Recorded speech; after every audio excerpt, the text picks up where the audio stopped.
Lecture du deuxième livre de Samuel des chapitres 1 à 24. Mes remerciements aux photographes de Pixabay pour l'utilisation de leurs photos. Le Nouveau Testament blogspot.com. Abonnez-vous. Après la mort de Saül, David, qui avait battu les Amalécites, était depuis 2 jours revenu à Tsiklag. Le 3e jour, un homme arriva du camp de Saül, les vêtements déchirés et la tête couverte de terre. Lorsqu'il fut en présence de David, il se jeta par terre et se prosterna. David lui dit, « D'où viens-tu » Et il lui répondit, « Je me suis sauvé du camp d'Israël. » David lui dit, « Que s'est-il passé ? Dis-moi donc. » Et il répondit, « Le peuple s'est enfui du champ de bataille, et un grand nombre d'hommes sont tombés et ont péri, Saül même et Jonathan, son fils, sont morts. » David dit au jeune homme qui lui apportait ces nouvelles, « Comment sais-tu que Saül et Jonathan, son fils, sont morts ?» Et le jeune homme qui lui apportait ces nouvelles répondit, « Je me trouvais sur la montagne de Gilboa, et voici, Saül s'appuyait sur sa lance, et voici, les chars et les cavaliers étaient près de l'atteindre. S'étant retourné, il m'aperçut et m'appela. Je dis, me voici. Et il me dit, qui es-tu? Je lui répondis, je suis Amalécite. Et il dit, approche donc, et donne-moi la mort, car je suis pris de vertige, quoiqu'encore plein de vie. Je m'approchai de lui, et je lui donnai la mort, sachant bien qu'il ne survivrait pas à sa défaite. J'ai enlevé le diadème qui était sur sa tête et le bracelet qu'il avait au bras, et je les apporte ici à mon Seigneur. David saisit ses vêtements et les déchira, et tous les hommes qui étaient auprès de lui firent de même. Ils furent dans le deuil, pleurèrent et jeûnèrent jusqu'au soir, à cause de Saül, de Jonathan, son fils, du peuple de l'Éternel, et de la maison d'Israël, parce qu'il était tombé par l'épée. David dit au jeune homme qui lui avait apporté ces nouvelles, « D'où es-tu » Et il répondit, « Je suis le fils d'un étranger, d'un Amalécite. » David lui dit, « Comment n'as-tu pas craint de porter la main sur un de l'Éternel et de lui donner la mort ?» Et David appela l'un de ses gens, et dit, « Approche, et tue-le. » Cet homme frappa l'Amalécite qui mourut. Et David lui dit, « Que ton sang retombe sur ta tête, car ta bouche a déposé contre toi, puisque tu as dit, j'ai donné la mort à loin de l'Éternel. » Voici le cantique funèbre que David composa sur Saül et sur Jonathan, son fils, et qu'il ordonna d'enseigner aux enfants de Juda. C'est le cantique de l'art, il est écrit dans le livre du juste. L'élite d'Israël a succombé sur tes collines. Comment des héros sont-ils tombés? Ne l'annoncez point dans Gath, n'en publiez point la nouvelle dans les rues d'Ascalon, de peur que les filles des Philistins ne se réjouissent, de peur que les filles des incirconcis ne triomphent. Montagne de Gilboa. Qu'il n'y ait sur vous ni rosée ni pluie, ni champ qui donne des prémices pour les offrandes. Car là ont été jetés les boucliers des héros, le bouclier de Saül, l'huile a cessé de les oindre. Devant le sang des blessés, devant la graisse des plus vaillants, l'arc de Jonathan n'a jamais reculé, et l'épée de Saül ne retournait point à vide. Saül et Jonathan, aimables et chéris pendant leur vie, n'ont point été séparés dans leur mort, ils étaient plus légers que les aigles, ils étaient plus forts que les lions. Filles d'Israël, pleurez sur Saül qui vous revêtait magnifiquement de cramoisi, qui mettait des ornements d'or sur vos habits. Comment des héros sont-ils tombés au milieu du combat? Comment Jonathan a-t-il succombé sur tes collines? Je suis dans la douleur à cause de toi, Jonathan, mon frère. Tu faisais tout mon plaisir, ton amour pour moi était admirable, au-dessus de l'amour des femmes. Comment des héros sont-ils tombés? Comment leurs armes se sont-elles perdues? Après cela, David consulta l'Éternel en disant, monterai-je dans une des villes de Juda? L'Éternel lui répondit, monte. David dit, où monterai-je? Et l'Éternel répondit, à Hébron. David y monta, avec ses 2 femmes, Akinoam de Jizreel, et Abigail de Carmel, femme de Nabal. David fit aussi monter les gens qui étaient auprès de lui, chacun avec sa maison, et ils habitèrent dans les villes d'Hébron. Les hommes de Juda vinrent, et là ils joignirent David pour roi sur la maison de Juda. On informa David que c'étaient les gens de Jabès en Galaad qui avaient enterré Saül. David envoya des messagers aux gens de Jabès en Galaad, pour leur dire, « Soyez bénis de l'Éternel, puisque vous avez ainsi montré de la bienveillance envers Saül, votre maître, et que vous l'avez enterré. Et maintenant, que l'Éternel use envers vous de bonté et de fidélité. Moi aussi je vous ferai du bien, parce que vous avez agi de la sorte.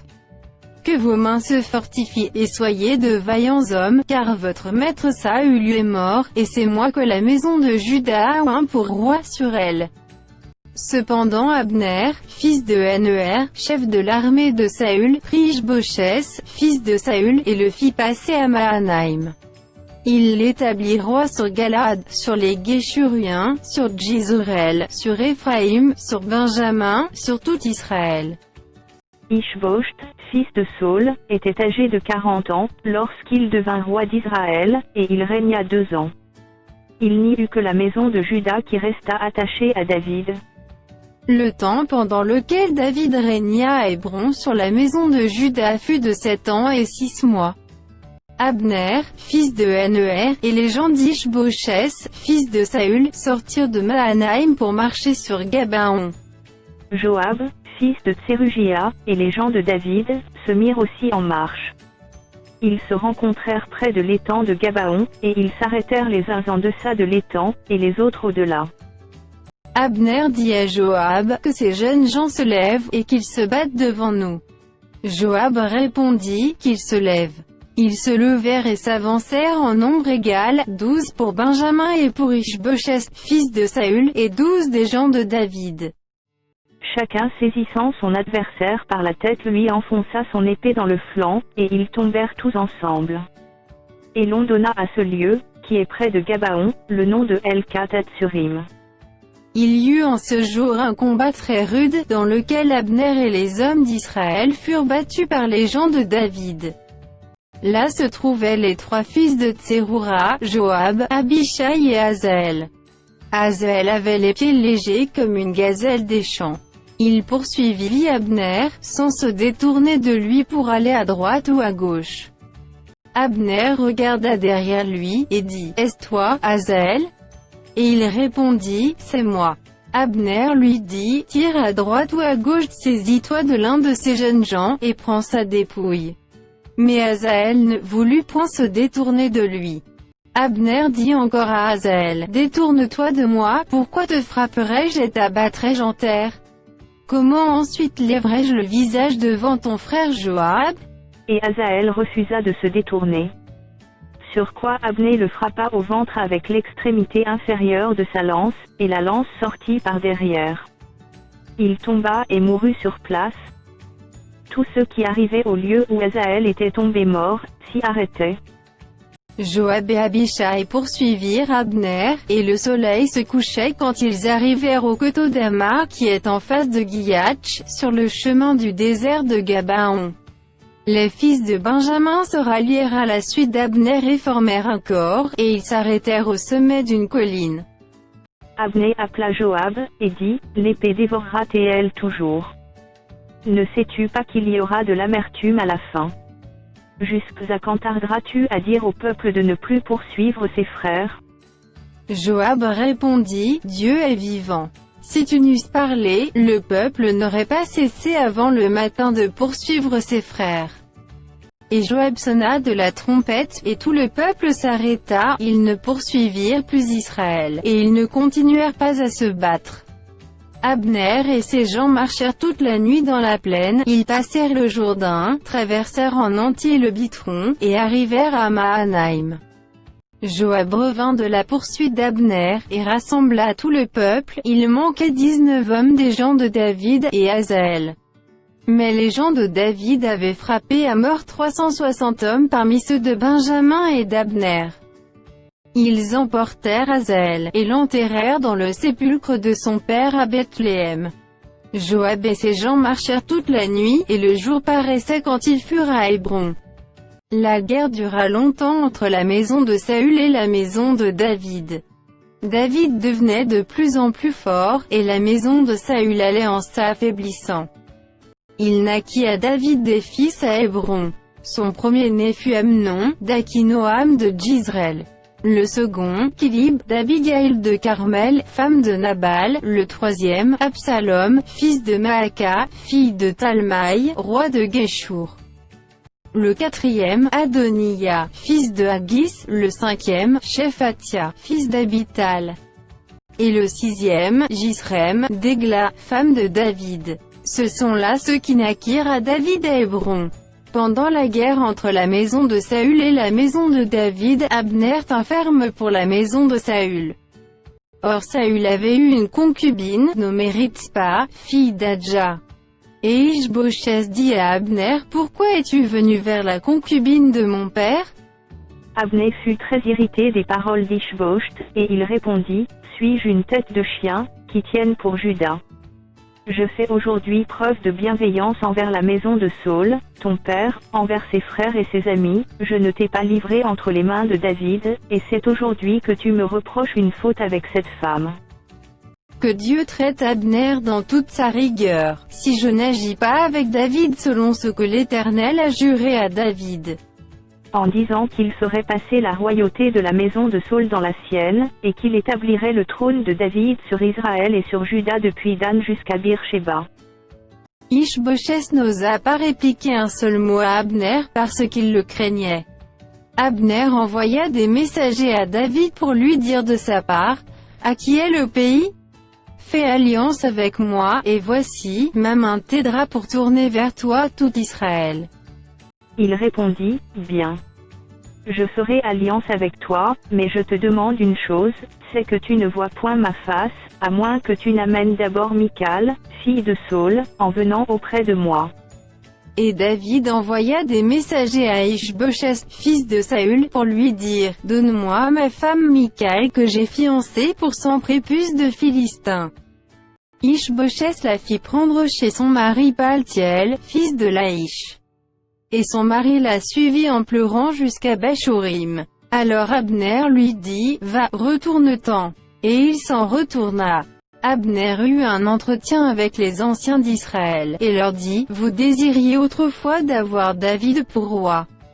Établissez-le maintenant, car l'Éternel a dit de lui, c'est par David, mon serviteur, que je délivrerai mon peuple d'Israël de la main des Philistins et de la main de tous ses ennemis. » Abner parla aussi à Benjamin, et il alla rapporter aux oreilles de David à Hébron ce qu'avait résolu Israël et toute la maison de Benjamin. Il arriva auprès de David à Hébron, accompagné de 20 hommes, et David fit un festin à Abner et à ceux qui étaient avec lui.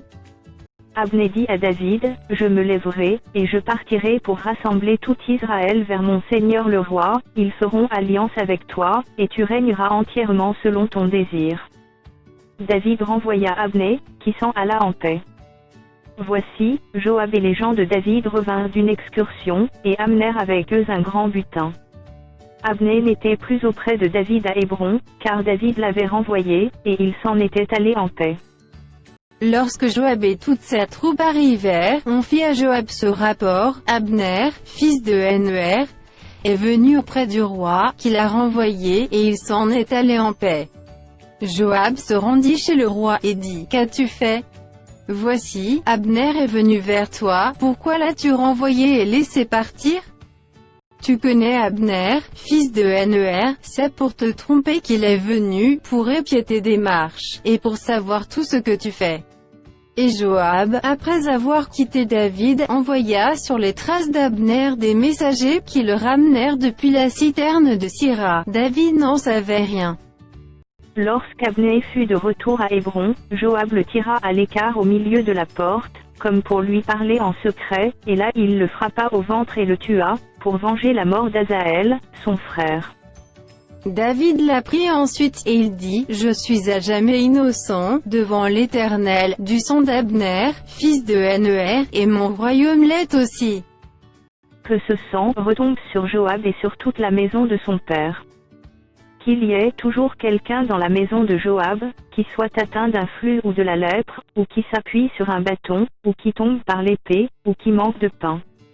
Ainsi Joab et Abishai, son frère, tuèrent Abner parce qu'il avait donné la mort à Asaël, leur frère, à Gabaon, dans la bataille. David dit à Joab et à tout le peuple qui était avec lui, « Déchirez vos vêtements, saignez-vous de sacs, et pleurez devant Abner. » Et le roi David marcha derrière le cercueil. On enterra Abner à Hébron. Le roi éleva la voix et pleura sur le sépulcre d'Abner, et tout le peuple pleura. Le roi fit une complainte sur Abner, et dit, « Abner devait-il mourir comme meurt un criminel? Tu n'avais ni les mains liées, ni les pieds dans les chaînes. Tu es tombé comme on tombe devant des méchants. » Et tout le peuple pleura de nouveau sur Abner. Tout le peuple s'approcha de David pour lui faire prendre quelque nourriture, pendant qu'il était encore jour, mais David jura, en disant, « Que Dieu me traite dans toute sa rigueur, si je goûte du pain ou quoi que ce soit avant le coucher du soleil. » Cela fut connu et approuvé de tout le peuple, qui trouva bon tout ce qu'avait fait le roi. Tout le peuple et tout Israël comprirent en ce jour que ce n'était pas par ordre du roi qu'Abner, fils de Ner, avait été tué. Le roi dit à ses serviteurs, « Ne savez-vous pas qu'un chef, qu'un grand homme, est tombé aujourd'hui en Israël? Je suis encore faible, quoique j'aille reçu l'onction royale, et ces gens, les fils de Tserugia, sont trop puissants pour moi. Que l'Éternel rende selon sa méchanceté à celui qui fait le mal. » Lorsque le fils de Saül apprit qu'Abner était mort à Hébron, ses mains restèrent sans force, et tout Israël fut dans l'épouvante. Le fils de Saul avait 2 chefs de bande, dont l'un s'appelait Bana et l'autre Récabé, ils étaient fils de Rimon de Béroth, d'entre les fils de Benjamin. Car Béroth était regardé comme faisant partie de Benjamin. Et les Béérotiens s'étaient enfuis à Githaïm, où ils ont habité jusqu'à ce jour.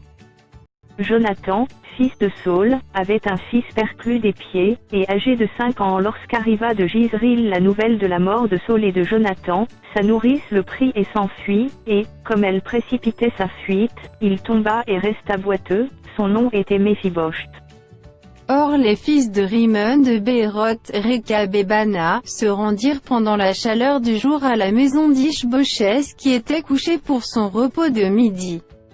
Ils pénétrèrent jusqu'au milieu de la maison, comme pour prendre du froment, et ils le frappèrent au ventre, puis Récab et Bana, son frère, se sauvèrent.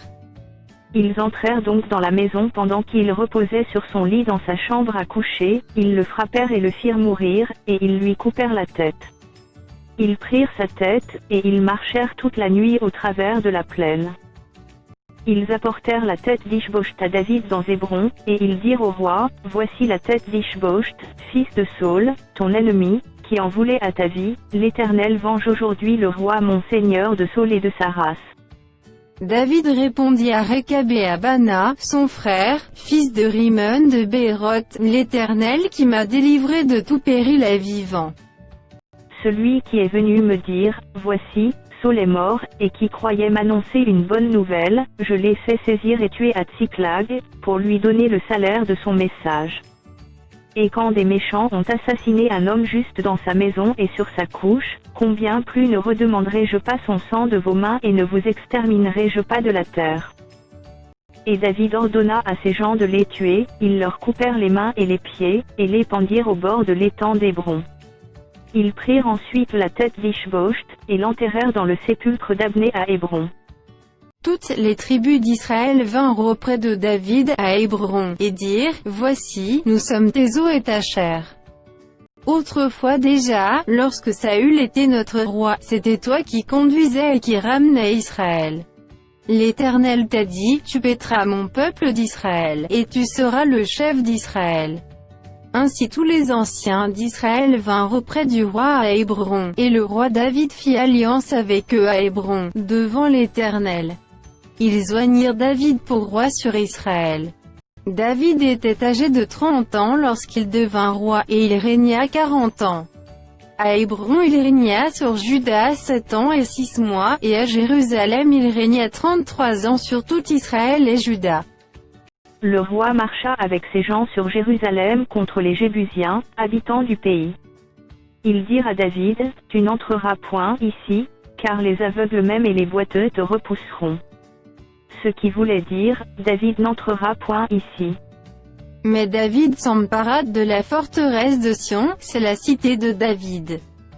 David avait dit en ce jour, quiconque battra les Jébusiens et atteindra le canal, quiconque frappera ses boiteux et ses aveugles qui sont les ennemis de David. C'est pourquoi l'on dit, l'aveugle et le boiteux n'entreront point dans la maison.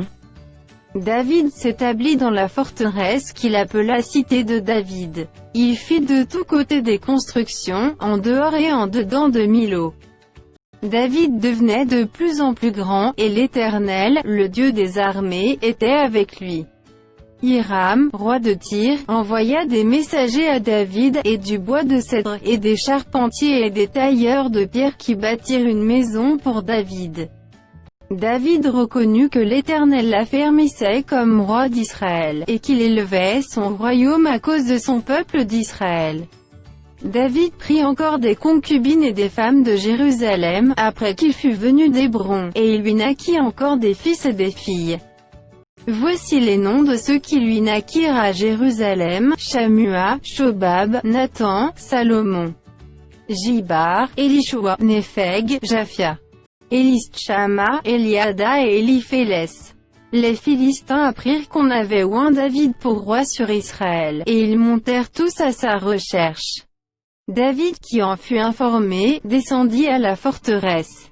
Les Philistins arrivèrent, et se répandirent dans la vallée des Rephaïm. David consulta l'Éternel, en disant, Monterai-je contre les Philistins? Les livreras-tu entre mes mains? Et l'Éternel dit à David, Monte, car je livrerai les Philistins entre tes mains. David vint à Baal-Pératsim, où il les bâtit. Puis il dit, l'Éternel a dispersé mes ennemis devant moi, comme des eaux qui s'écoulent. C'est pourquoi l'on a donné à ce lieu le nom de Baal-Pératsim. Ils laissèrent là leurs idoles, et David et ses gens les emportèrent. Les Philistins montèrent de nouveau, et se répandirent dans la vallée des Rephaïm. David consulta l'Éternel, et l'Éternel dit, tu ne monteras pas, tourne-les par derrière, et tu arriveras sur eux vis-à-vis des mûriers. Quand tu entendras un bruit de pas dans les cimes des mûriers, alors hâte-toi, car c'est l'Éternel qui marche devant toi pour battre l'armée des Philistins. David fit ce que l'Éternel lui avait ordonné, et il battit les Philistins depuis Géba jusqu'à Gézer. David rassembla encore toute l'élite d'Israël, au nombre de 30 000 hommes. Et David, avec tout le peuple qui était auprès de lui, se mit en marche depuis Balé-Juda, pour faire monter de l'arche de Dieu, devant laquelle est invoqué le nom de l'Éternel des armées qui réside entre les chérubins au-dessus de l'arche. Ils mirent sur un char neuf l'arche de Dieu, et l'emportèrent de la maison d'Abinadab sur la colline. Uza et Achio, fils d'Abinadab, conduisaient le char neuf. Ils l'emportèrent donc de la maison d'Abinadab sur la colline. Uza marchait à côté de l'arche de Dieu, et Achio allait devant l'arche. David et toute la maison d'Israël jouaient devant l'Éternel de toutes sortes d'instruments de bois de cyprès, des harpes, des luths, des tambourins, des sistres et des cymbales. Lorsqu'ils furent arrivés à l'ère de Nakon, Uza étendit la main vers l'arche de Dieu et la saisit, parce que les bœufs la faisaient pencher. La colère de l'Éternel s'enflamma contre Uza, et Dieu le frappa sur place à cause de sa faute. Uza mourut là, près de l'arche de Dieu. David fut irrité de ce que l'Éternel avait frappé Uza d'un tel châtiment. Et ce lieu a été appelé jusqu'à ce jour Péré-Uza. David eut peur de l'Éternel en ce jour-là, et il dit, comment l'arche de l'Éternel entrerait-elle chez moi? Il ne voulut pas retirer l'arche de l'Éternel chez lui dans la cité de David, et il la fit conduire dans la maison d'Obed-Édom de Gath. L'arche de l'Éternel resta 3 mois dans la maison d'Obed-Édom de Gath, et l'Éternel bénit Obed-Édom et toute sa maison. On vint dire au roi David, l'Éternel a béni la maison d'Obed-Édom et tout ce qui est à lui, à cause de l'arche de Dieu. Et David se mit en route, et il fit monter l'arche de Dieu depuis la maison d'Obed-Édom jusqu'à la cité de David, au milieu des réjouissances. Quand ceux qui portaient l'arche de l'Éternel eurent fait 6 pas, on sacrifia un bœuf et un veau gras. David dansait de toute sa force devant l'Éternel, et il était ceint d'un éphod de lin. David et toute la maison d'Israël firent monter l'arche de l'Éternel avec des cris de joie et au son des trompettes. comme l'arche de l'Éternel entrait dans la cité de David, Michal, fille de Saül, regardait par la fenêtre, et, voyant le roi David sauter et danser devant l'Éternel, elle le méprisa dans son cœur. Après qu'on eut amené l'arche de l'Éternel, on la mit à sa place au milieu de la tente que David avait dressée pour elle, et David offrit devant l'Éternel des holocaustes et des sacrifices d'action de grâce. Quand David eut achevé d'offrir les holocaustes et les sacrifices d'action de grâce, il bénit le peuple au nom de l'Éternel des armées. Puis il distribua à tout le peuple, à toute la multitude d'Israël, hommes et femmes, à chacun un pain, une portion de viande et un gâteau de raisin. Et tout le peuple s'en alla, chacun dans sa maison. David s'en retourna pour bénir sa maison, et Michal, fille de Saül, sortit à sa rencontre. Elle dit, « Quel honneur aujourd'hui pour le roi d'Israël de s'être découvert aux yeux des servantes de ses serviteurs, comme se découvrirait un homme de rien. » David répondit à Michal, « C'est devant l'Éternel, qui m'a choisi de préférence à ton père et à toute sa maison pour m'établir chef sur le peuple de l'Éternel, sur Israël, c'est devant l'Éternel que j'ai dansé. » Je veux paraître encore plus vil que cela, et m'abaisser à mes propres yeux, néanmoins je serai en honneur auprès des servantes dont tu parles. Or Michal, fille de Saül, n'eut point d'enfant jusqu'au jour de sa mort.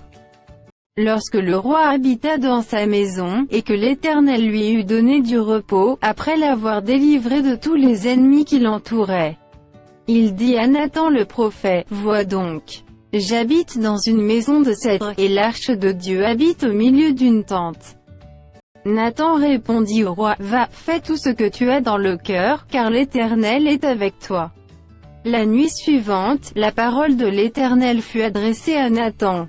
« Va dire à mon serviteur David, ainsi parle l'Éternel, est-ce toi qui me bâtirais une maison pour que j'en fasse ma demeure ? Mais je n'ai point habité dans une maison depuis le jour où j'ai fait monter les enfants d'Israël hors d'Égypte jusqu'à ce jour, j'ai voyagé sous une tente et dans un tabernacle. Partout où j'ai marché avec tous les enfants d'Israël, ai-je dit un mot à quelqu'une des tribus d'Israël à qui j'avais ordonné de paître mon peuple d'Israël, ai-je dit, pourquoi ne me bâtissez-vous pas une maison de cèdre ? Maintenant tu diras à mon serviteur David, ainsi parle l'Éternel des armées, je t'ai pris au pâturage, derrière les brebis, pour que tu fusses chef sur mon peuple, sur Israël. J'ai été avec toi partout où tu as marché, j'ai exterminé tous tes ennemis devant toi, et j'ai rendu ton nom grand comme le nom des grands qui sont sur la terre. J'ai donné une demeure à mon peuple, à Israël, et je l'ai planté pour qu'il y soit fixé et ne soit plus agité, pour que les méchants ne l'oppriment plus comme auparavant. Et comme à l'époque où j'avais établi des juges sur mon peuple d'Israël. Je t'ai accordé du repos en te délivrant de tous tes ennemis. Et l'Éternel t'annonce qu'il te créera une maison. Quand tes jours seront accomplis et que tu seras couché avec tes pères, j'élèverai ta postérité après toi, celui qui sera sorti de tes entrailles, et j'affermirai son règne. Ce sera lui qui bâtira une maison à mon nom, et j'affermirai pour toujours le trône de son royaume. Je serai pour lui un père, et il sera pour moi un fils. S'il fait le mal, je le châtierai avec la verge des hommes et avec les coups des enfants des hommes. Mais ma grâce ne se retirera point de lui, comme je l'ai retiré de Saül que j'ai rejeté devant toi. Ta maison et ton règne seront pour toujours assurés, ton trône sera pour toujours affermi. Nathan rapporta à David toutes ces paroles et toute cette vision. Et le roi David alla se présenter devant l'Éternel, et dit, « Qui suis-je, Seigneur Éternel, et quelle est ma maison, pour que tu m'aies fait parvenir où je suis ? C'est encore peu de choses à tes yeux, Seigneur Éternel, tu parles aussi de la maison de ton serviteur pour les temps à venir. Et tu daignes instruire un homme de ces choses, Seigneur Éternel. Que pourrait te dire de plus David? Tu connais ton serviteur, Seigneur Éternel. À cause de ta parole, et selon ton cœur, tu as fait toutes ces grandes choses pour les révéler à ton serviteur. Que tu es donc grand, Éternel Dieu, car nul n'est semblable à toi, et il n'y a point d'autre Dieu que toi, d'après tout ce que nous avons entendu de nos oreilles. Est-il sur la terre une seule nation qui soit comme ton peuple, comme Israël, que Dieu est venu racheter pour en former son peuple, pour se faire un nom et pour accomplir en sa faveur, en faveur de ton pays, des miracles et des prodiges, en chassant devant ton peuple, que tu as racheté d'Égypte, des nations et leurs dieux. Tu as affermi ton peuple d'Israël, pour qu'il fût ton peuple à toujours, et toi, Éternel, tu es devenu son Dieu. Maintenant, Éternel Dieu, fais subsister jusque dans l'éternité la parole que tu as prononcée sur ton serviteur et sur sa maison, et agis selon ta parole. Que ton nom soit à jamais glorifié, et que l'on dise, l'Éternel des armées est le Dieu d'Israël. Et que la maison de ton serviteur David soit fermée devant toi. Car toi-même, Éternel des armées, Dieu d'Israël, tu te es révélé à ton serviteur, en disant, je te fonderai une maison.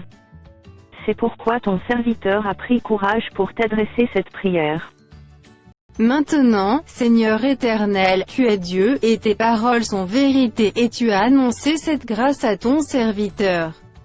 Veuille donc bénir la maison de ton serviteur, afin qu'elle subsiste à toujours devant toi.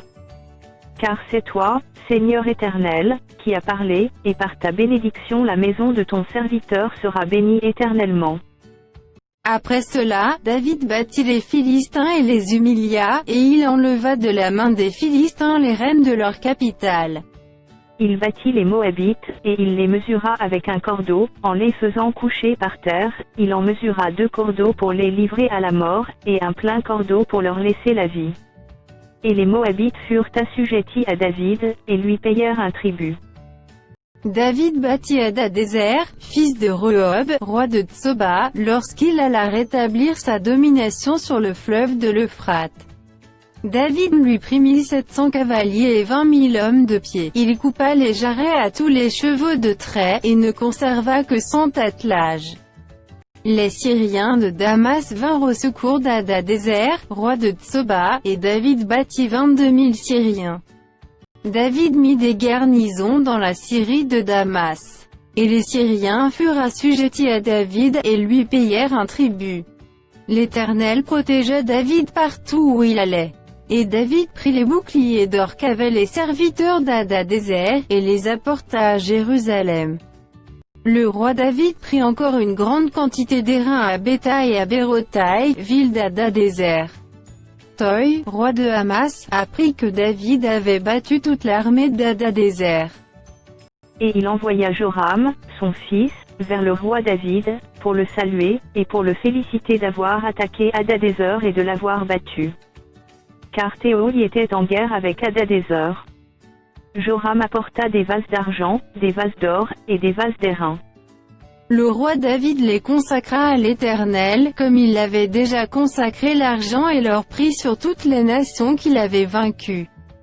Sur la Syrie, sur Moab, sur les fils d'Ammon, sur les Philistins, sur Amalek, et sur le butin d'Hadadézer, fils de Rehob, roi de Tsoba. Au retour de sa victoire sur les Syriens, David se fit encore un nom, en battant dans la vallée du sel 18 000 Édomites. Il mit des garnisons dans Édom, il mit des garnisons dans tout Édom. Et tout Édom fut assujetti à David. L'Éternel protégea David partout où il allait. David régna sur Israël, et il faisait droit et justice à tout son peuple. Joab, fils de Tseroura, commandait l'armée, Josaphat, fils d'Achilud, était archiviste. Tsadok, fils d'Achitub, et Achimélec, fils d'Abiatar, était sacrificateur, Seraja était secrétaire. Benaïa, fils de Jéhorada, était chef des Kérétiens et des Pélétiens, et les fils de David étaient ministres d'État. David dit, reste-t-il encore quelqu'un de la maison de Saül, pour que je lui fasse du bien à cause de Jonathan? Il y avait un serviteur de la maison de Saül, nommé Tsiba, que l'on fit venir auprès de David. Le roi lui dit, et es-tu Tsiba? Et il répondit, ton serviteur. Le roi dit, n'y a-t-il plus personne de la maison de Saül, pour que j'use envers lui de la bonté de Dieu? Et Tsiba répondit au roi, il y a encore un fils de Jonathan, perclus des pieds. Le roi lui dit, où est-il? Et Tsiba répondit au roi, il est dans la maison de Makir, fils d'Amiel, à Lo-debar. Le roi David l'envoya chercher dans la maison de Makir, fils d'Amiel, à Lo-debar. Et Méphibosheth, fils de Jonathan, fils de Saül, vint auprès de David, tomba sur sa face et se prosterna. David dit, Méphibosheth. Et il répondit, voici ton serviteur. David lui dit, ne crains point, car je veux te faire du bien à cause de Jonathan, ton père. Je te rendrai toutes les terres de Saül, ton père, et tu mangeras toujours à ma table. Il se prosterna, et dit, qu'est ton serviteur pour que tu regardes un chien mort, tel que moi? Le roi appela Tsiba, serviteur de Saül, et lui dit, je donne au fils de ton maître tout ce qui appartenait à Saül et à toute sa maison. Tu cultiveras pour lui les terres, toi, tes fils, et tes serviteurs, et tu feras les récoltes, afin que le fils de ton maître ait du pain à manger, et Méphibosheth, fils de ton maître, mangera toujours à ma table. Or Tsiba avait 15 fils et 20 serviteurs. Il dit au roi, ton serviteur fera tout ce que le roi mon seigneur ordonne à son serviteur. Et Méphibosheth mangea à la table de David, comme l'un des fils du roi. Méphibosheth avait un jeune fils, nommé Mika, et tous ceux qui demeuraient dans la maison de Tsiba étaient serviteurs de Méphibosheth. Méphibosheth habitait à Jérusalem, car il y mangeait toujours à la table du roi. Il était boiteux des 2 pieds. Après cela, le roi des fils d'Amon mourut, et Hanoun, son fils, régna à sa place.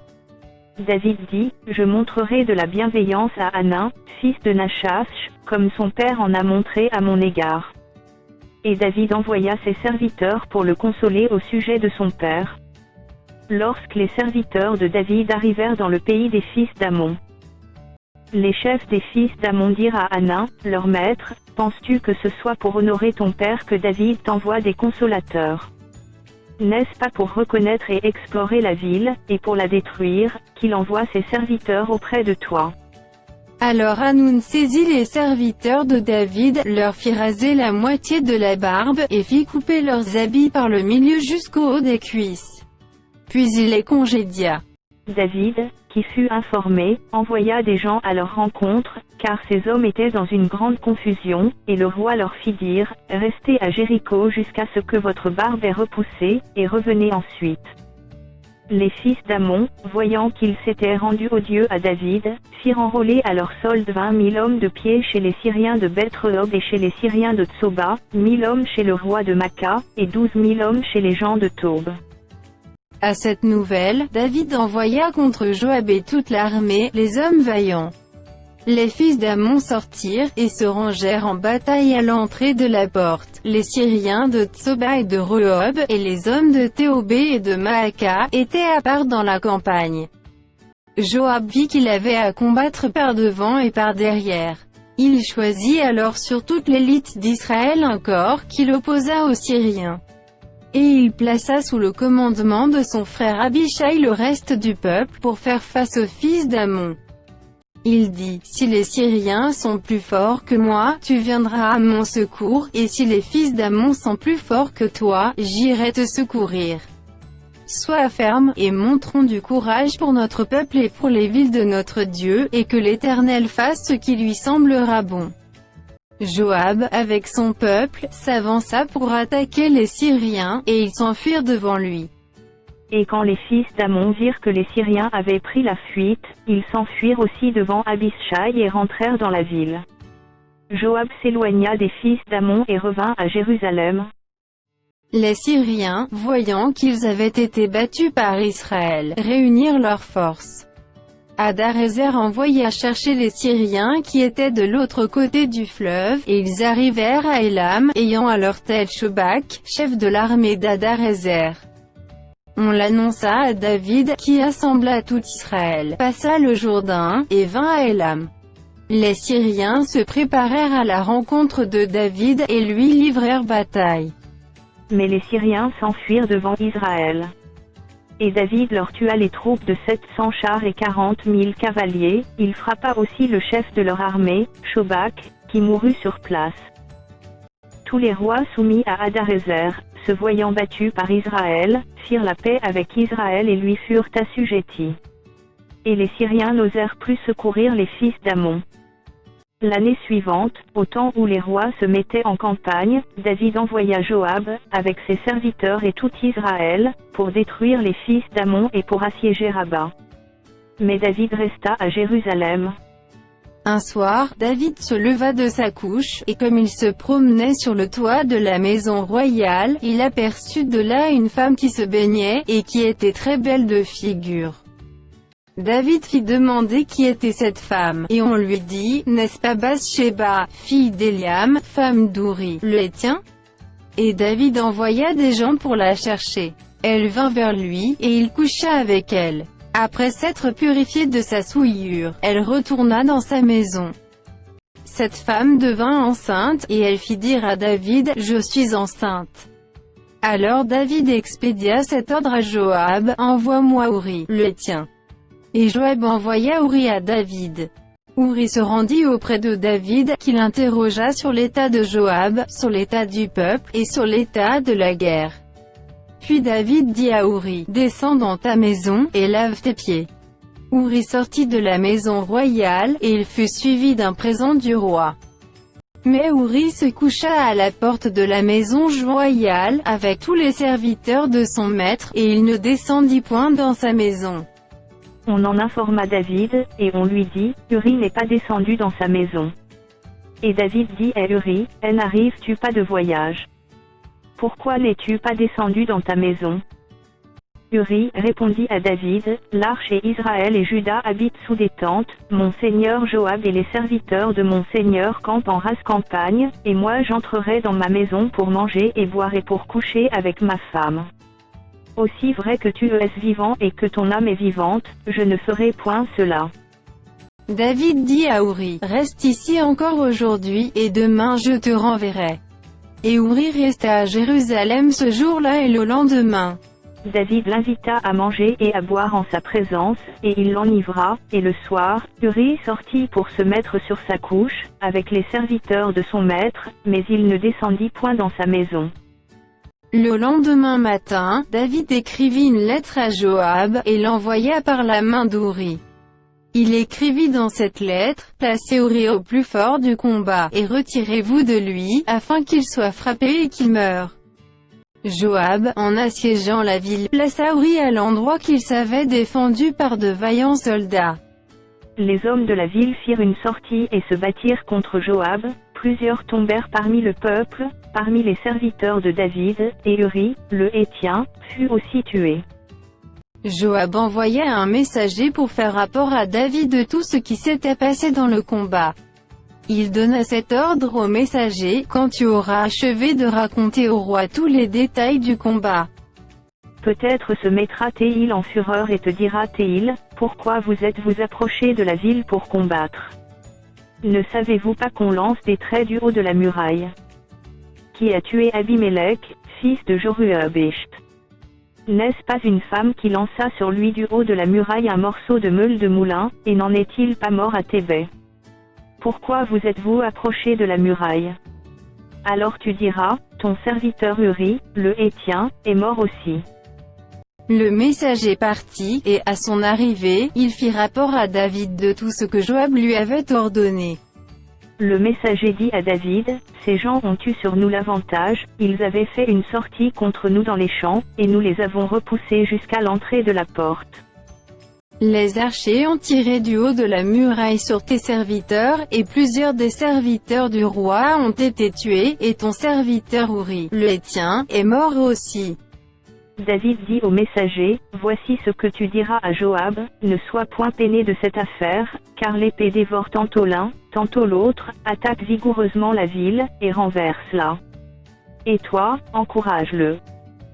La femme d'Ouri apprit que son mari était mort, et elle pleura son mari. Quand le deuil fut passé, David l'envoya chercher et la recueillit dans sa maison. Elle devint sa femme, et lui enfanta un fils. Ce que David avait fait déplut à l'Éternel. L'Éternel envoya Nathan vers David. Et Nathan vint à lui, et lui dit, il y avait dans une ville deux hommes, l'un riche et l'autre pauvre. Le riche avait des brebis et des bœufs en très grand nombre. Le pauvre n'avait rien du tout qu'une petite brebis, qu'il avait achetée, il la nourrissait, et elle grandissait chez lui avec ses enfants, elle mangeait de son pain, buvait dans sa coupe, dormait sur son sein, et il la regardait comme sa fille. Un voyageur arriva chez l'homme riche, et le riche n'a pas voulu toucher à ses brebis ou à ses bœufs. Pour préparer un repas au voyageur qui était venu chez lui, il a pris la brebis du pauvre, et l'a apprêtée pour l'homme qui était venu chez lui. La colère de David s'enflamma violemment contre cet homme, et il dit à Nathan, « L'Éternel est vivant. L'homme qui a fait cela mérite la mort. » Et il rendra 4 brebis, pour avoir commis cette action et pour avoir été sans pitié. Et Nathan dit à David, « Tu es cet homme-là. Ainsi parle l'Éternel, le Dieu d'Israël. Je t'ai oint pour roi sur Israël, et je t'ai délivré de la main de Saül. Je t'ai mis en possession de la maison de ton maître, j'ai placé dans ton sein les femmes de ton maître, et je t'ai donné la maison d'Israël et de Juda. Et si cela eût été peu, j'y aurais encore ajouté. Pourquoi donc as-tu méprisé la parole de l'Éternel, en faisant ce qui est mal à ses yeux? Tu as frappé de l'épée Uri, le Héthien, tu as pris sa femme pour en faire ta femme, et lui, tu l'as tué par l'épée des fils d'Ammon. Maintenant, l'épée ne s'éloignera jamais de ta maison, parce que tu m'as méprisé et parce que tu as pris la femme d'Uri, le Héthien, pour en faire ta femme. Ainsi parle l'Éternel, voici, je vais faire sortir de ta maison le malheur contre toi, et je vais prendre sous tes yeux tes propres femmes pour les donner à un autre, qui couchera avec elles à la vue de ce soleil. Car tu agis en secret, et moi, je ferai cela en présence de tout Israël et à la face du soleil. David dit à Nathan, j'ai péché contre l'Éternel. Et Nathan dit à David, l'Éternel pardonne ton péché, tu ne mourras point. Mais, parce que tu as fait blasphémer les ennemis de l'Éternel, en commettant cette action, le fils qui t'a né mourra. Et Nathan s'en alla dans sa maison. L'Éternel frappa l'enfant que la femme d'Uri avait enfanté à David, et il fut dangereusement malade. David pria Dieu pour l'enfant, et jeûna, et quand il rentra, il passa la nuit couché par terre.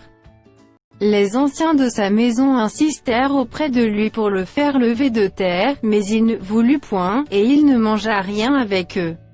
Le 7e jour, l'enfant mourut. Les serviteurs de David craignaient de lui annoncer que l'enfant était mort, car ils disaient, voici, lorsque l'enfant vivait encore, nous lui avons parlé, et il ne nous a pas écoutés, comment oserons-nous lui dire, l'enfant est mort? Il s'affligera bien davantage. David aperçut que ses serviteurs parlaient tout bas entre eux, et il comprit que l'enfant était mort. Il dit à ses serviteurs, l'enfant est-il mort? Et ils répondirent, il est mort. Alors David se leva de terre. Il se lava, s'oignit, et changea de vêtements, puis il alla dans la maison de l'Éternel, et se prosterna. De retour chez lui, il demanda qu'on lui servît à manger, et il mangea. Ses serviteurs lui dirent, que signifie ce que tu fais? Tandis que l'enfant vivait, tu jeûnais et tu pleurais, et maintenant que l'enfant est mort, tu te lèves et tu manges. Il répondit, lorsque l'enfant vivait encore, je jeûnais et je pleurais, car je disais, qui sait si l'Éternel n'aura pas pitié de moi et si l'enfant ne vivra pas? Maintenant qu'il est mort, pourquoi jeûnerai-je? Puis-je le faire revenir?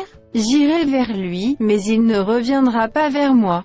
David consola Bathsheba, sa femme, et il alla auprès d'elle et coucha avec elle. Elle enfanta un fils qu'il appela Salomon, et qui fut aimé de l'Éternel. Il le remit entre les mains de Nathan le prophète, et Nathan lui donna le nom de Jedidja, à cause de l'Éternel. Joab, qui assiégeait Rabba des fils d'Ammon, s'empara de la ville royale, et envoya des messagers à David pour lui dire, j'ai attaqué Rabba, et je me suis déjà emparé de la ville des eaux.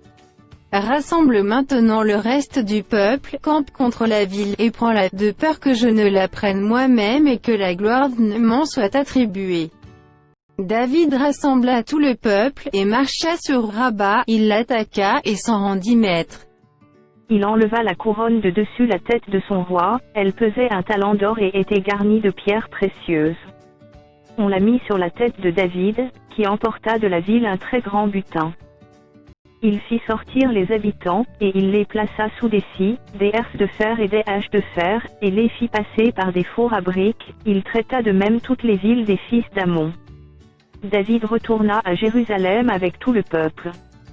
Après cela, voici ce qui arriva. Absalom, fils de David, avait une sœur qui était belle et qui s'appelait Tamar, et Amnon, fils de David, l'aima. Amnon était tourmenté jusqu'à se rendre malade à cause de Tamar, sa sœur, car elle était vierge, et il paraissait difficile à Amnon de faire sur elle la moindre tentative.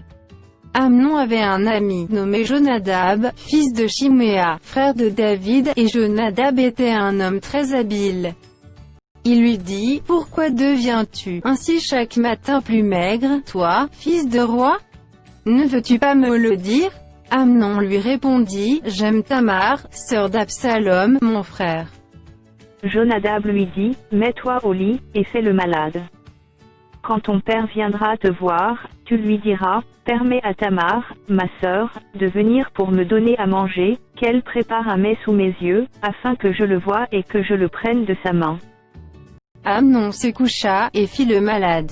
Le roi vint le voir, et Amnon dit au roi, « Je te prie que Tamar, ma sœur, vienne faire 2 gâteaux sous mes yeux, et que je les mange de sa main. » David envoya dire à Tamar dans l'intérieur des appartements, « Va dans la maison d'Amnon, ton frère, et prépare-lui un mets. » Tamar alla dans la maison d'Amnon, son frère qui était couché. Elle prit de la pâte, la pétrit, prépara devant lui des gâteaux, et les fit cuire. Prenant ensuite la poêle, elle les versa devant lui. Mais Amnon refusa de manger. Il dit, « Faites sortir tout le monde. » Et tout le monde sortit de chez lui. Alors Amnon dit à Tamar, « Apporte le mets dans la chambre, et que je le mange de ta main. » Tamar prit les gâteaux qu'elle avait faits, et les porta à Amnon, son frère, dans la chambre. Comme elle les lui présentait à manger, il la saisit et lui dit, « Viens, couche avec moi, ma sœur. » Elle lui répondit, « Non, mon frère, ne me déshonore pas car on n'agit point ainsi en Israël, ne commets pas cette infamie. » Où irai-je, moi, avec ma honte? Et toi, tu serais comme l'un des infâmes en Israël. Maintenant, je te prie, parle au roi, et il ne s'opposera pas à ce que je sois à toi. Mais il ne voulut pas l'écouter, il lui fit violence, la déshonora et coucha avec elle. Puis Amnon eut pour elle une forte aversion, plus forte que n'avait été son amour. Et il lui dit, « Lève-toi, va-t'en. » Elle lui répondit, « N'augmente pas, en me chassant, le mal que tu m'as déjà fait. » Il ne voulut pas l'écouter. Et appelant le garçon qui le servait, il dit, « Qu'on éloigne de moi cette femme et qu'on la mette dehors. Et ferme la porte après elle. » Elle avait une tunique de plusieurs couleurs, car c'était le vêtement que portaient les filles du roi, aussi longtemps qu'elle était vierge. Le serviteur d'Amnon la mit dehors, et ferma la porte après elle. Tamar répandit de la cendre sur sa tête, et déchira sa tunique bigarrée, elle mit la main sur sa tête, et s'en alla en poussant des cris. Absalom, son frère, lui dit, « Amnon, ton frère, a-t-il été avec toi? Maintenant, ma sœur, tais-toi, c'est ton frère, ne prends pas cette affaire trop à cœur. » Et Tamar, désolée, demeura dans la maison d'Absalom, son frère. Le roi David apprit toutes ces choses, et il fut très irrité. Absalom ne parla ni en bien ni en mal avec Amnon, mais il le prit en haine, parce qu'il avait déshonoré Tamar, sa sœur. 2 ans après, comme Absalom avait les tondeurs à Baal-Hatzor près d'Éphraïm, il invita tous les fils du roi. Absalom alla vers le roi et dit, « Voici, ton serviteur a les tondeurs, que le roi et ses serviteurs viennent chez ton serviteur. » Et le roi dit à Absalom, « Non, mon fils, nous n'irons pas tous, de peur que nous ne te soyons à charge. » Absalom le pressa, mais le roi ne voulut point aller, et il le bénit. Absalom dit, « Permets du moins à Amnon, mon frère, de venir avec nous. » Le roi lui répondit, « Pourquoi irait-il chez toi? Sur les instances d'Absalom, le roi laissa aller avec lui Amnon et tous ses fils. Absalom donna cet ordre à ses serviteurs: faites attention quand le cœur d'Amnon sera égayé par le vin et que je vous dirai, frappez Amnon. Alors tuez-le, ne craignez point, n'est-ce pas moi qui vous l'ordonne? Soyez fermes, et montrez du courage. Les serviteurs d'Absalom traitèrent Amnon comme Absalom l'avait ordonné. Et tous les fils du roi se levèrent, montèrent chacun sur son mulet, et s'enfuirent. Comme ils étaient en chemin, le bruit parvint à David qu'Absalom avait tué tous les fils du roi, et qu'il n'en était pas resté un seul. Le roi se leva, déchira ses vêtements, et se coucha par terre, et tous ses serviteurs étaient là, les vêtements déchirés. Jonadab, fils de Chiméa, frère de David, prit la parole et dit: que mon Seigneur ne pense point que tous les jeunes gens, fils du roi, ont été tués, car Amnon seul est mort, et c'est l'effet d'une résolution d'Absalom, depuis le jour où Amnon a déshonoré Tamar, sa sœur. Que le roi mon Seigneur ne se tourmente donc point dans l'idée que tous les fils du roi sont morts car Amnon seul est mort. Absalom prit la fuite. Or le jeune homme placé en sentinelle leva les yeux et regarda. Et voici, une grande troupe venait par le chemin qui était derrière lui, du côté de la montagne. Jonadab dit au roi: voici les fils du roi qui arrivent. Ainsi se confirme ce que disait ton serviteur. Comme il achevait de parler, voici, les fils du roi arrivèrent. Ils élevèrent la voix et pleurèrent, le roi aussi et tous ses serviteurs versèrent d'abondantes larmes. Absalom s'était enfui, et il alla chez Talmaï, fils d'Amiour, roi de Guéchour. Et David pleurait tous les jours son fils. Absalom resta 3 ans à Guéchour, où il était allé, après avoir pris la fuite. Le roi David cessa de poursuivre Absalom, car il était consolé de la mort d'Amnon. Joab, fils de Tseroura, s'aperçut que le cœur du roi était porté pour Absalom. Il envoya chercher à Tekoa une femme habile, et il lui dit: montre-toi désolé, et revêt des habits de deuil, ne toins pas d'huile, et sois comme une femme qui depuis longtemps pleure un mort. Tu iras ainsi vers le roi, et tu lui parleras de cette manière. Et Joab lui mit dans la bouche ce qu'elle devait dire. La femme de Tekoa alla parler au roi.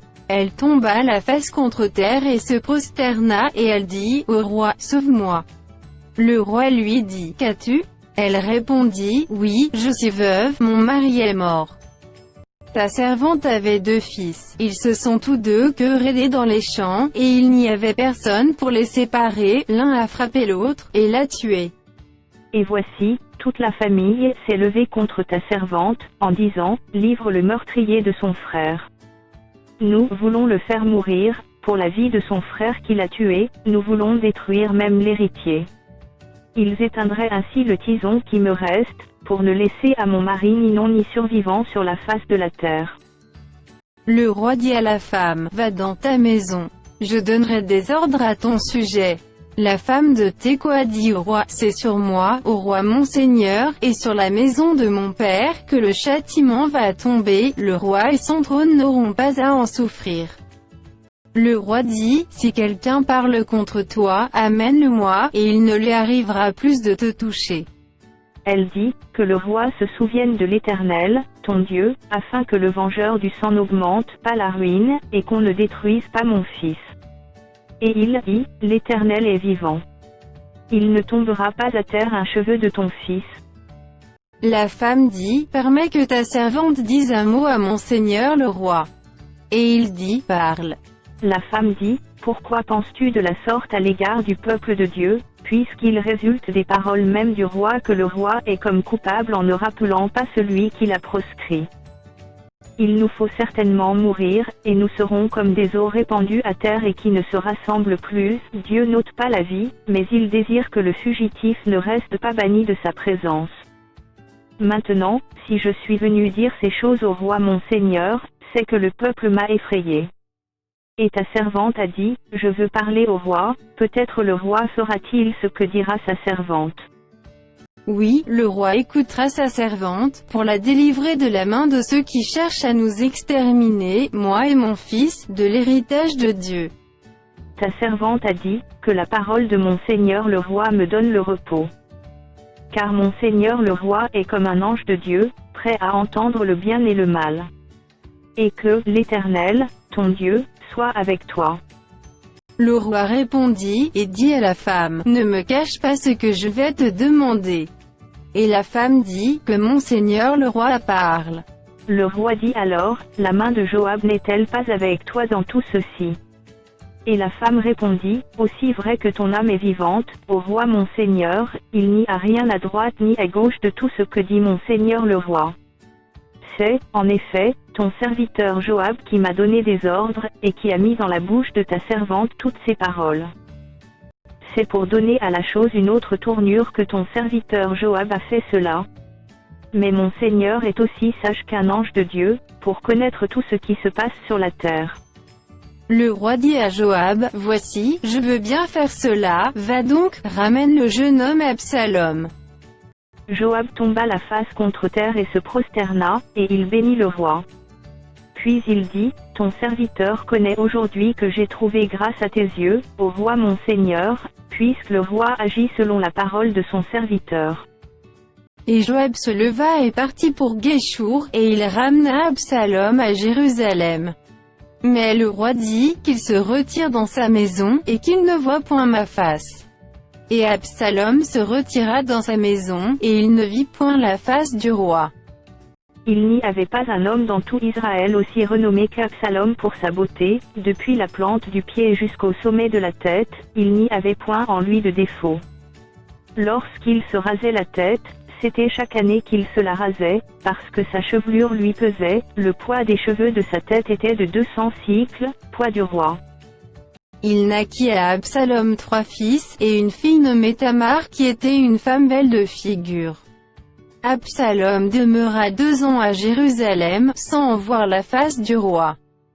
Il fit demander Joab, pour l'envoyer vers le roi, mais Joab ne voulut point venir auprès de lui. Il le fit demander une seconde fois, et Joab ne voulut point venir. Absalom dit alors à ses serviteurs, voyez, le champ de Joab est à côté du mien, il y a de l'orge, allez et mettez le feu. Et les serviteurs d'Absalom mirent le feu au champ. Joab se leva et se rendit auprès d'Absalom, dans sa maison. Il lui dit, pourquoi tes serviteurs ont-ils mis le feu au champ qui m'appartient? Absalom répondit à Joab, voici, je t'ai fait dire, viens ici, et je t'enverrai vers le roi, afin que tu lui dises, pourquoi suis-je revenu de Guéshur? Il vaudrait mieux pour moi que j'y fusse encore. Je désire maintenant voir la face du roi, et s'il y a quelque crime en moi, qu'il me fasse mourir. Joab alla vers le roi, et lui rapporta cela. Et le roi appela Absalom, qui vint auprès de lui et se prosterna la face contre terre en sa présence. Le roi baisa Absalom. Après cela, Absalom se procura un char et des chevaux, et 50 hommes qui couraient devant lui.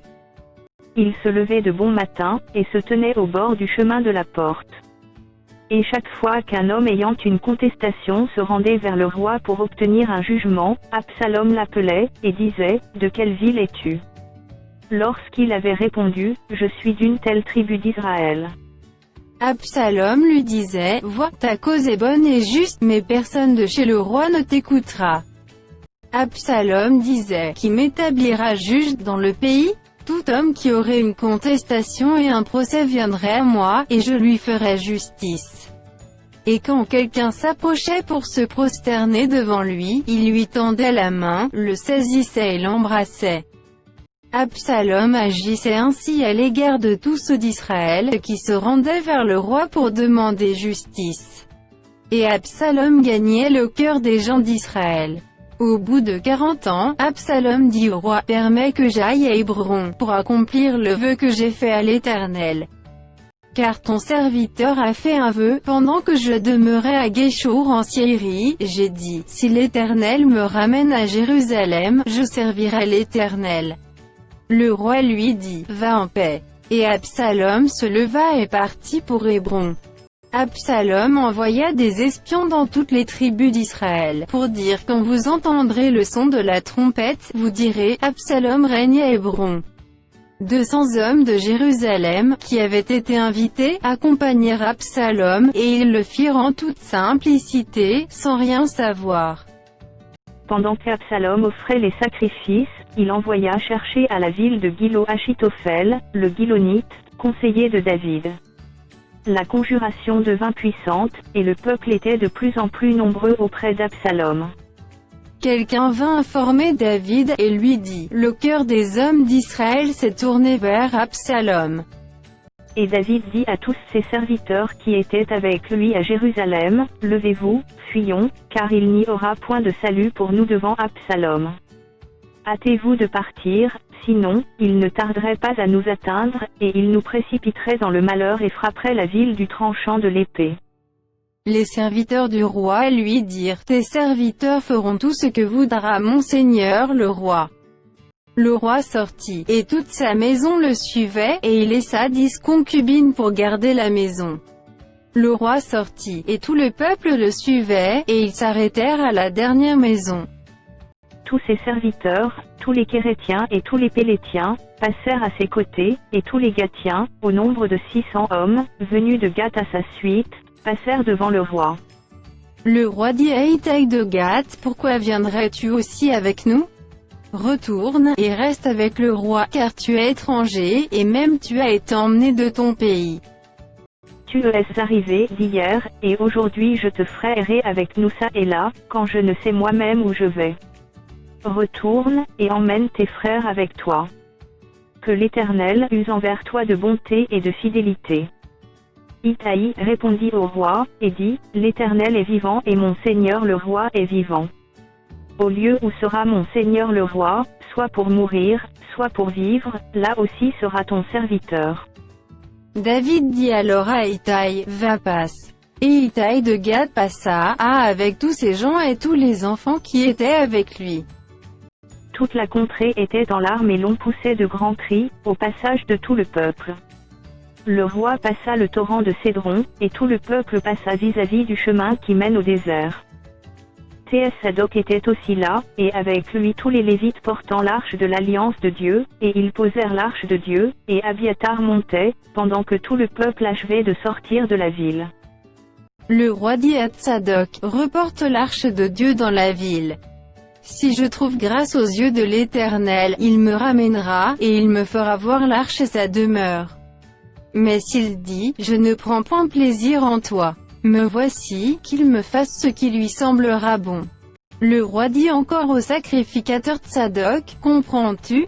Retourne en paix dans la ville, avec Achimat, ton fils, et avec Jonathan, fils d'Abiatar, vos 2 fils. Voyez, j'attendrai dans les plaines du désert, jusqu'à ce qu'il m'arrive des nouvelles de votre part. » Ainsi Tsadok et Abiatar reportèrent l'arche de Dieu à Jérusalem, et ils y restèrent. David monta la colline des Oliviers. Il montait en pleurant et la tête couverte, et il marchait nu-pieds, et tous ceux qui étaient avec lui se couvrirent aussi la tête, et il montait en pleurant. On vint dire à David, Achitophel est avec Absalom parmi les conjurés. Et David dit, Ô Éternel, réduis à néant les conseils d'Achitophel. Lorsque David fut arrivé au sommet, où il se prosterna devant Dieu, voici, Hushai, l'Archien, vint au-devant de lui, la tunique déchirée et la tête couverte de terre. David lui dit, si tu viens avec moi, tu me seras à charge. Et, au contraire, tu anéantiras en ma faveur les conseils d'Achitophel, si tu retournes à la ville, et que tu dises à Absalom, au roi, je serai ton serviteur, je fus autrefois le serviteur de ton père, mais je suis maintenant ton serviteur. Les sacrificateurs Tsadok et Abiatar ne seront-ils pas là avec toi? Tout ce que tu apprendras de la maison du roi, tu le diras aux sacrificateurs Tsadok et Abiatar. Et comme ils ont là auprès de leurs 2 fils, Achimat, fils de Tsadok, et Jonathan, fils d'Abiatar, c'est par eux que vous me ferez savoir tout ce que vous aurez appris. Hushai, ami de David, retourna donc à la ville. Et Absalom entra dans Jérusalem. Lorsque David eut un peu dépassé le sommet, voici, Tsiba, serviteur de Méphibosheth, vint au-devant de lui avec 2 ânes bâtés, sur lesquels il y avait 200 pains, 100 masses de raisins secs, 100 de fruits d'été, et une outre de vin. Le roi dit à Tsiba, que veux-tu faire de cela? Et Tsiba répondit, les ânes serviront de monture à la maison du roi, le pain et les fruits d'été sont pour nourrir les jeunes gens, et le vin pour désaltérer ceux qui seront fatigués dans le désert. Le roi dit, où est le fils de ton maître? Et Tsiba répondit au roi, voici, il est resté à Jérusalem, car il a dit, aujourd'hui la maison d'Israël me rendra le royaume de mon père. Le roi dit à Tsiba, voici, tout ce qui appartient à Méphibosheth est à toi. Et Tsiba dit, je me prosterne. Que je trouve grâce à tes yeux, ô roi mon seigneur. David était arrivé jusqu'à Bachorim. Et voici, il sortit de là un homme de la famille et de la maison de Saül, nommé Shimei, fils de Guéra. Il s'avança en prononçant des malédictions. Et il jeta des pierres à David et à tous les serviteurs du roi David, tandis que tout le peuple et tous les hommes vaillants étaient à la droite et à la gauche du roi. Shimei parlait ainsi en le maudissant, va-t'en, homme de sang, méchant homme. L'Éternel fait retomber sur toi tout le sang de la maison de Saül, dont tu occupais le trône, et l'Éternel a livré le royaume entre les mains d'Absalom, ton fils, et te voilà malheureux comme tu le mérites, car tu es un homme de sang. Alors Abishai, fils de Tseroura, dit au roi, pourquoi ce chien mort maudit-il le roi à mon seigneur? Laisse-moi, je te prie, aller lui couper la tête. Mais le roi dit, qu'ai-je à faire avec vous, fils de Tseroura? S'il maudit, c'est que l'Éternel lui a dit, maudit David, qui donc lui dira, pourquoi agis-tu ainsi? Et David dit à Abishai et à tous ses serviteurs, voici, mon fils, qui est sorti de mes entrailles, en veut à ma vie, à plus forte raison ce Benjamite. Laissez-le, et qu'il maudisse, car l'Éternel le lui a dit. Peut-être l'Éternel regardera-t-il mon affliction et me fera-t-il du bien en retour des malédictions d'aujourd'hui. David et ses gens continuèrent leur chemin. Et Shimei marchait sur le flanc de la montagne près de David, et, en marchant, il maudissait, il jetait des pierres contre lui, il faisait voler la poussière. Le roi et tout le peuple qui était avec lui arrivèrent à Agéphim, et là ils se reposèrent. Absalom et tout le peuple, les hommes d'Israël, étaient entrés dans Jérusalem, et Achitophel était avec Absalom. Lorsque Hushai, l'Archien, ami de David, fut arrivé auprès d'Absalom, il lui dit, vive le roi! Vive le roi! Et Absalom dit à Hushai, voilà donc l'attachement que tu as pour ton ami. Pourquoi n'es-tu pas allé avec ton ami? Hushai répondit à Absalom, c'est que je veux être à celui qu'ont choisi l'Éternel et tout ce peuple et tous les hommes d'Israël, et c'est avec lui que je veux rester. D'ailleurs, qui servirai-je? Ne serait-ce pas son fils? Comme j'ai servi ton père, ainsi je te servirai. Absalom dit à Achitophel, consultez ensemble, qu'avons-nous à faire? Et Achitophel dit à Absalom, va vers les concubines que ton père a laissées pour garder la maison, ainsi tout Israël saura que tu te es rendu odieux à ton père, et les mains de tous ceux qui sont avec toi se fortifieront. On dressa pour Absalom une tente sur le toit, et Absalom alla vers les concubines de son père, aux yeux de tout Israël. Les conseils donnés en ce temps-là par Achitophel avaient autant d'autorité que si l'on eût consulté Dieu lui-même. Il en était ainsi de tous les conseils d'Achitophel, soit pour David, soit pour Absalom. Achitophel dit à Absalom, laisse-moi choisir 12 000 hommes. Je me lèverai, et je poursuivrai David cette nuit même. Je le surprendrai pendant qu'il est fatigué et que ses mains sont affaiblies, je l'épouvanterai, et tout le peuple qui est avec lui s'enfuira. Je frapperai le roi seul. Et je ramènerai à toi tout le peuple, la mort de l'homme à qui tu en veux assurera le retour de tous, et tout le peuple sera en paix. Cette parole plut à Absalom et à tous les anciens d'Israël. Cependant Absalom dit, appelez encore Hushai, l'Archien, et que nous entendions aussi ce qu'il dira. Hushai vint auprès d'Absalom, et Absalom lui dit, « Voici comment a parlé Achitophel, devons-nous faire ce qu'il a dit, ou non? Parle, toi. » Hushai répondit à Absalom, « Pour cette fois le conseil qu'a donné Achitophel n'est pas bon. » Et Hushai dit, « Tu connais la bravoure de ton père et de ses gens, ils sont furieux comme le serait dans les champs une ours à qui l'on aurait enlevé ses petits. Ton père est un homme de guerre, et il ne passera pas la nuit avec le peuple. Voici maintenant, il est caché dans quelque fosse ou dans quelque autre lieu. Et si, dès le commencement, il en est qui tombent sous leur coup, on ne tardera pas à l'apprendre et l'on dira, il y a une défaite parmi le peuple qui suit Absalom. Alors le plus vaillant, eût-il un cœur de lion, sera saisi d'épouvant, car tout Israël sait que ton père est un héros et qu'il a des braves avec lui. Je conseille donc que tout Israël se rassemble auprès de toi, depuis Dan jusqu'à Beersheba, multitude pareille au sable qui est sur le bord de la mer. Tu marcheras en personne au combat.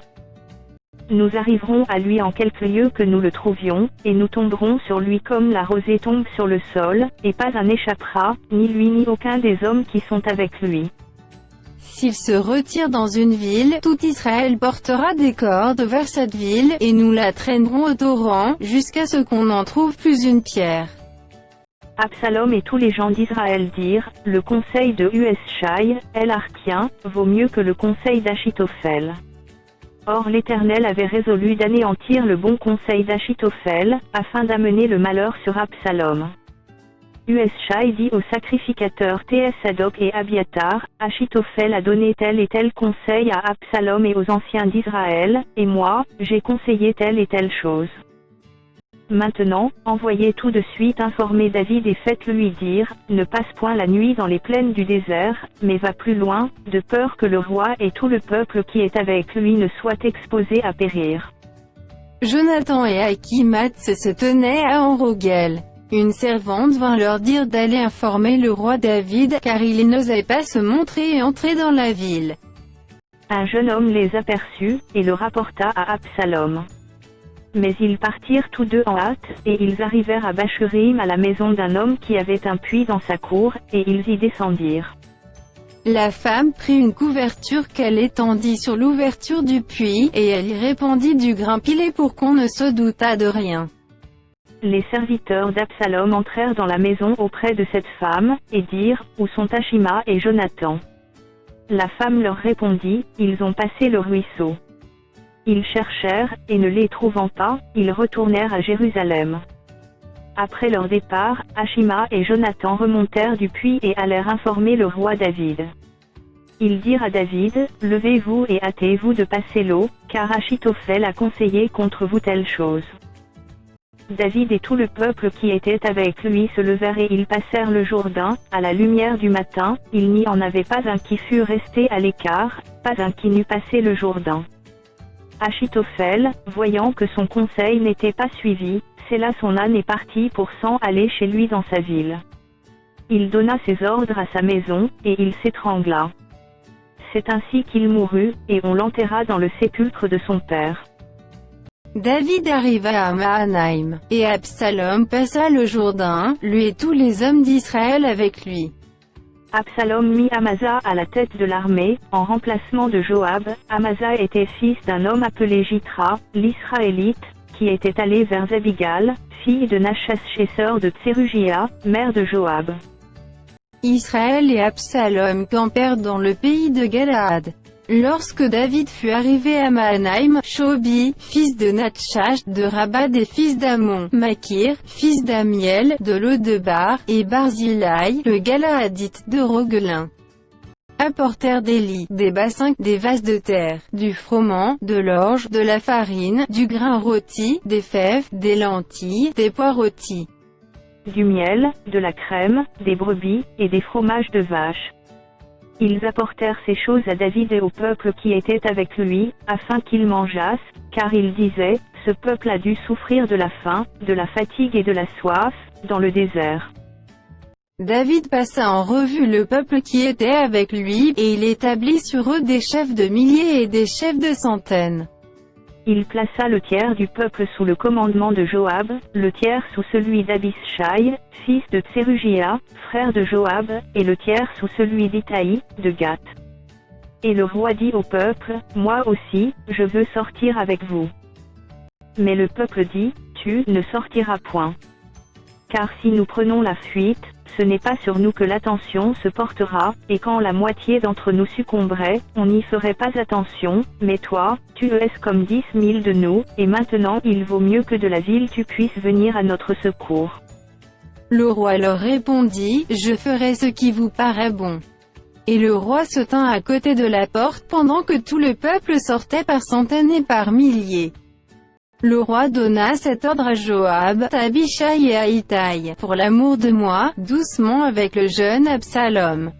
Et tout le peuple entendit l'ordre du roi à tous les chefs au sujet d'Absalom. Le peuple sortit dans les champs à la rencontre d'Israël, et la bataille eut lieu dans la forêt d'Éphraïm. Là, le peuple d'Israël fut battu par les serviteurs de David, et il y eut en ce jour une grande défaite de 20 000 hommes. Le combat s'étendit sur toute la contrée, et la forêt dévora plus de peuple ce jour-là que l'épée n'en dévora. Absalom se trouva en présence des gens de David. Il était monté sur un mulet. Le mulet pénétra sous les branches entrelacées d'un grand térébinthe, et la tête d'Absalom fut prise au térébinthe, il demeura suspendu entre le ciel et la terre, et le mulet qui était sous lui passa outre. Un homme ayant vu cela vint dire à Joab, voici, j'ai vu Absalom suspendu à un térébinthe. Et Joab dit à l'homme qui lui apporta cette nouvelle, tu l'as vu. Pourquoi donc ne l'as-tu pas abattu sur place? Je t'aurais donné 10 cycles d'argent et une ceinture.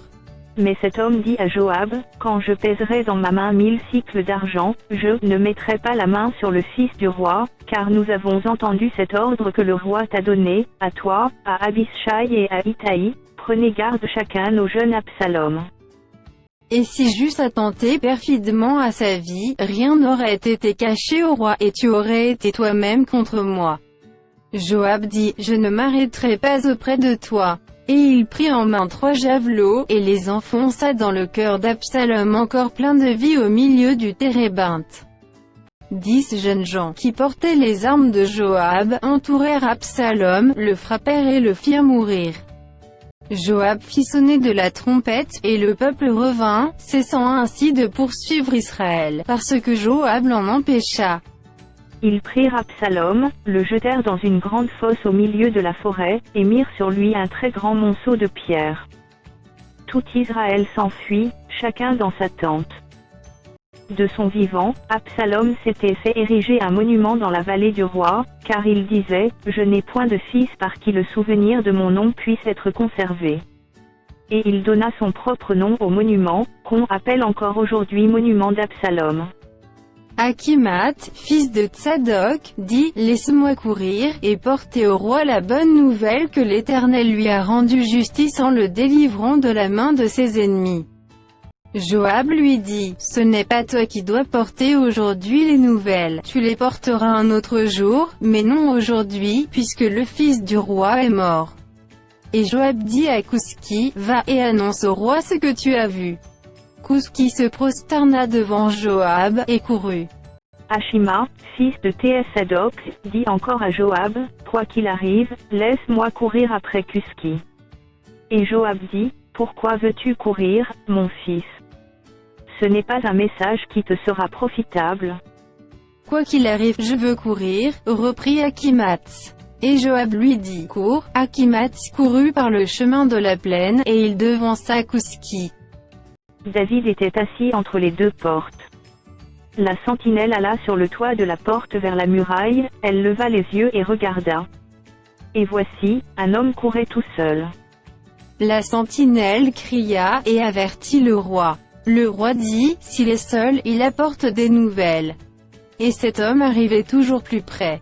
La sentinelle vit un autre homme qui courait, elle cria au portier, voici un homme qui court tout seul. Le roi dit, il apporte aussi des nouvelles. La sentinelle dit, la manière de courir du premier me paraît celle d'Achima, fils de Tsadok. Et le roi dit, c'est un homme de bien, et il apporte de bonnes nouvelles. Ashima cria, et il dit au roi, tout va bien. Il se prosterna devant le roi la face contre terre, et dit, béni soit l'Éternel, ton Dieu, qui a livré les hommes qui levaient la main contre le roi mon seigneur. Le roi dit, le jeune Absalom est-il en bonne santé? Ashima répondit, j'ai aperçu un grand tumulte au moment où Joab envoya le serviteur du roi et moi ton serviteur, mais je ne sais ce que c'était. Et le roi dit, mets-toi là de côté. Et Achimath se tint de côté. Aussitôt arriva Cuski. Et il dit, que le roi mon seigneur apprenne la bonne nouvelle. Aujourd'hui l'Éternel t'a rendu justice en te délivrant de la main de tous ceux qui s'élevaient contre toi. Le roi dit à Cuski, le jeune homme Absalom est-il en bonne santé? Cuski répondit, qu'il soit comme ce jeune homme, les ennemis du roi mon seigneur et tous ceux qui s'élèvent contre toi pour te faire du mal. Alors le roi, saisi d'émotion, monta dans la chambre au-dessus de la porte et pleura. Il disait en marchant, mon fils Absalom. Mon fils Absalom. Que ne suis-je mort à ta place? Absalom, mon fils, mon fils. On vint dire à Joab, voici, le roi pleure et se lamente à cause d'Absalom. Et la victoire, ce jour-là, fut changée en deuil pour tout le peuple, car en ce jour le peuple entendait dire, le roi est affligé à cause de son fils. Ce même jour, le peuple rentra dans la ville à la dérobée, comme l'auraient fait des gens honteux d'avoir pris la fuite dans le combat. Le roi s'était couvert le visage, et il criait à haute voix, mon fils Absalom, Absalom, mon fils, mon fils. Joab entra dans la chambre où était le roi, et dit, tu couvres aujourd'hui de confusion la face de tous tes serviteurs, qui ont aujourd'hui sauvé ta vie, celle de tes fils et de tes filles, celle de tes femmes et de tes concubines. Tu aimes ceux qui te haïssent et tu hais ceux qui t'aiment, car tu montres aujourd'hui qu'il n'y a pour toi ni chef ni serviteur, et je vois maintenant que, si Absalom vivait et que nous fussions tous morts en ce jour, cela serait agréable à tes yeux. Lève-toi donc, sors, et parle au cœur de tes serviteurs. Car je jure par l'Éternel que, si tu ne sors pas, il ne restera pas un homme avec toi cette nuit, et ce sera pour toi pire que tous les malheurs qui te sont arrivés depuis ta jeunesse jusqu'à présent. Alors le roi se leva, et il s'assit à la porte. On fit dire à tout le peuple, voici, le roi est assis à la porte. Et tout le peuple vint devant le roi. Cependant Israël s'était enfui, chacun dans sa tente.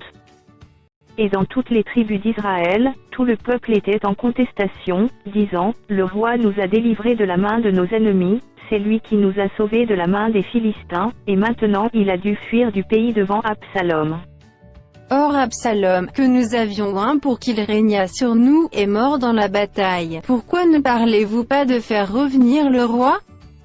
De son côté, le roi David envoya dire aux sacrificateurs Thées-Sadoc et Abiatar, parlez aux anciens de Juda, et dites-leur, pourquoi seriez-vous les derniers à ramener le roi dans sa maison?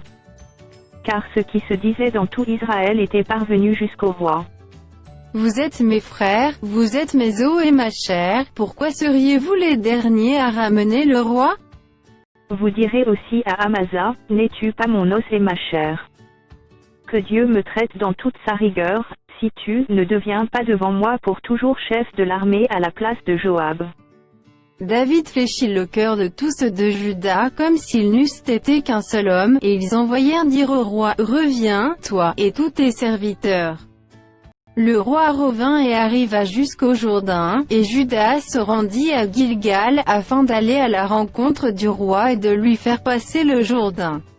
Shimei, fils de Géra, benjamite, qui était de Bachorim, se hâta de descendre avec ceux de Juda à la rencontre du roi David. Il avait avec lui 1000 hommes de Benjamin, et Tsiba, serviteur de la maison de Saül, et les 15 fils et les 20 serviteurs de Tsiba. Ils passèrent le Jourdain à la vue du roi.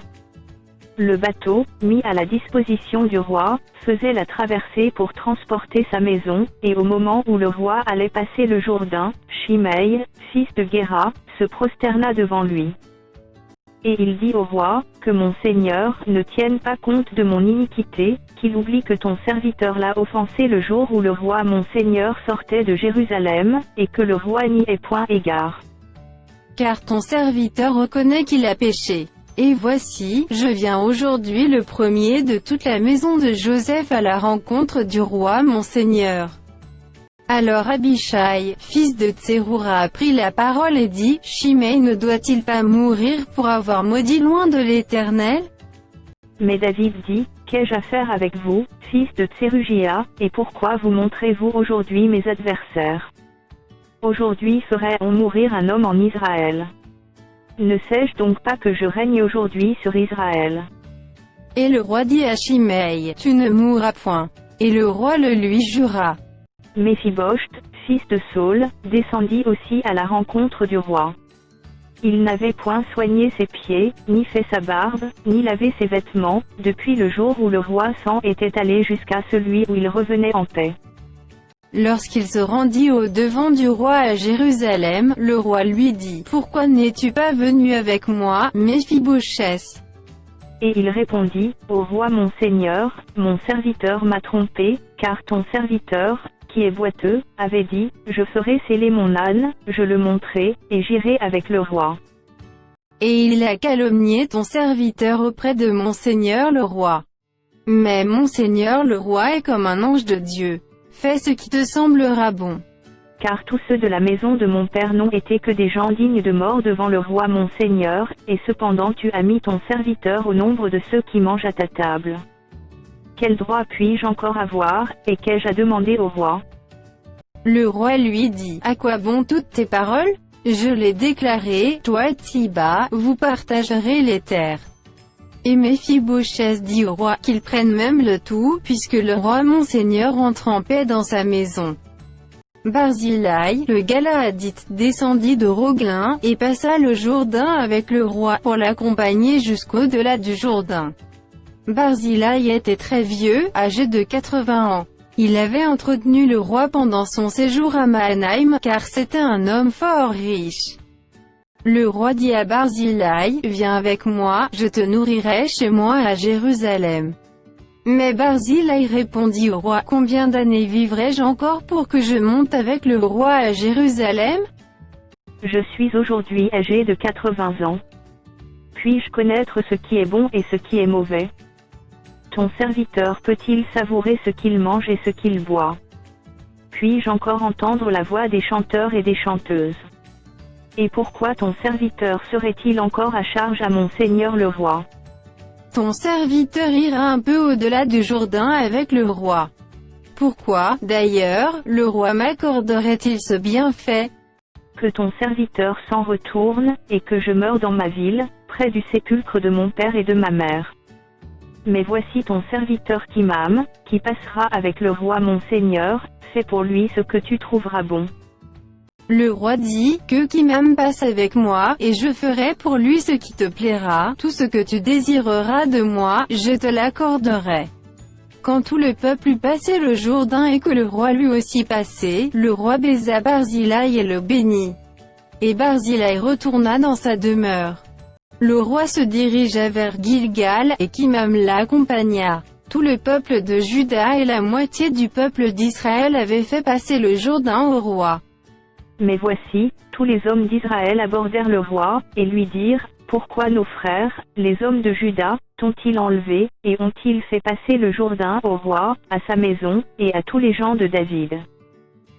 Tous les hommes de Juda répondirent aux hommes d'Israël, « C'est que le roi nous tient de plus près, et qu'y a-t-il là pour vous irriter? Avons-nous vécu aux dépens du roi?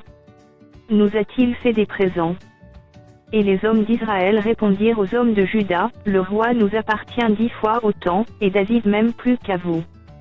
Pourquoi nous avez-vous méprisés? N'avons-nous pas été les premiers à proposer de faire revenir notre roi? » Et les hommes de Juda parlèrent avec plus de violence que les hommes d'Israël. Il se trouvait là un méchant homme, nommé Sheba, fils de Bichri, Benjamite. Il sonna de la trompette, et dit, « Point de part pour nous avec David, point d'héritage pour nous avec le fils d'Isaïe. Chacun a sa tente, Israël. » Et tous les hommes d'Israël s'éloignèrent de David, et suivirent Sheba, fils de Bichri. Mais les hommes de Juda restèrent fidèles à leur roi, et l'accompagnèrent depuis le Jourdain jusqu'à Jérusalem. David rentra dans sa maison à Jérusalem.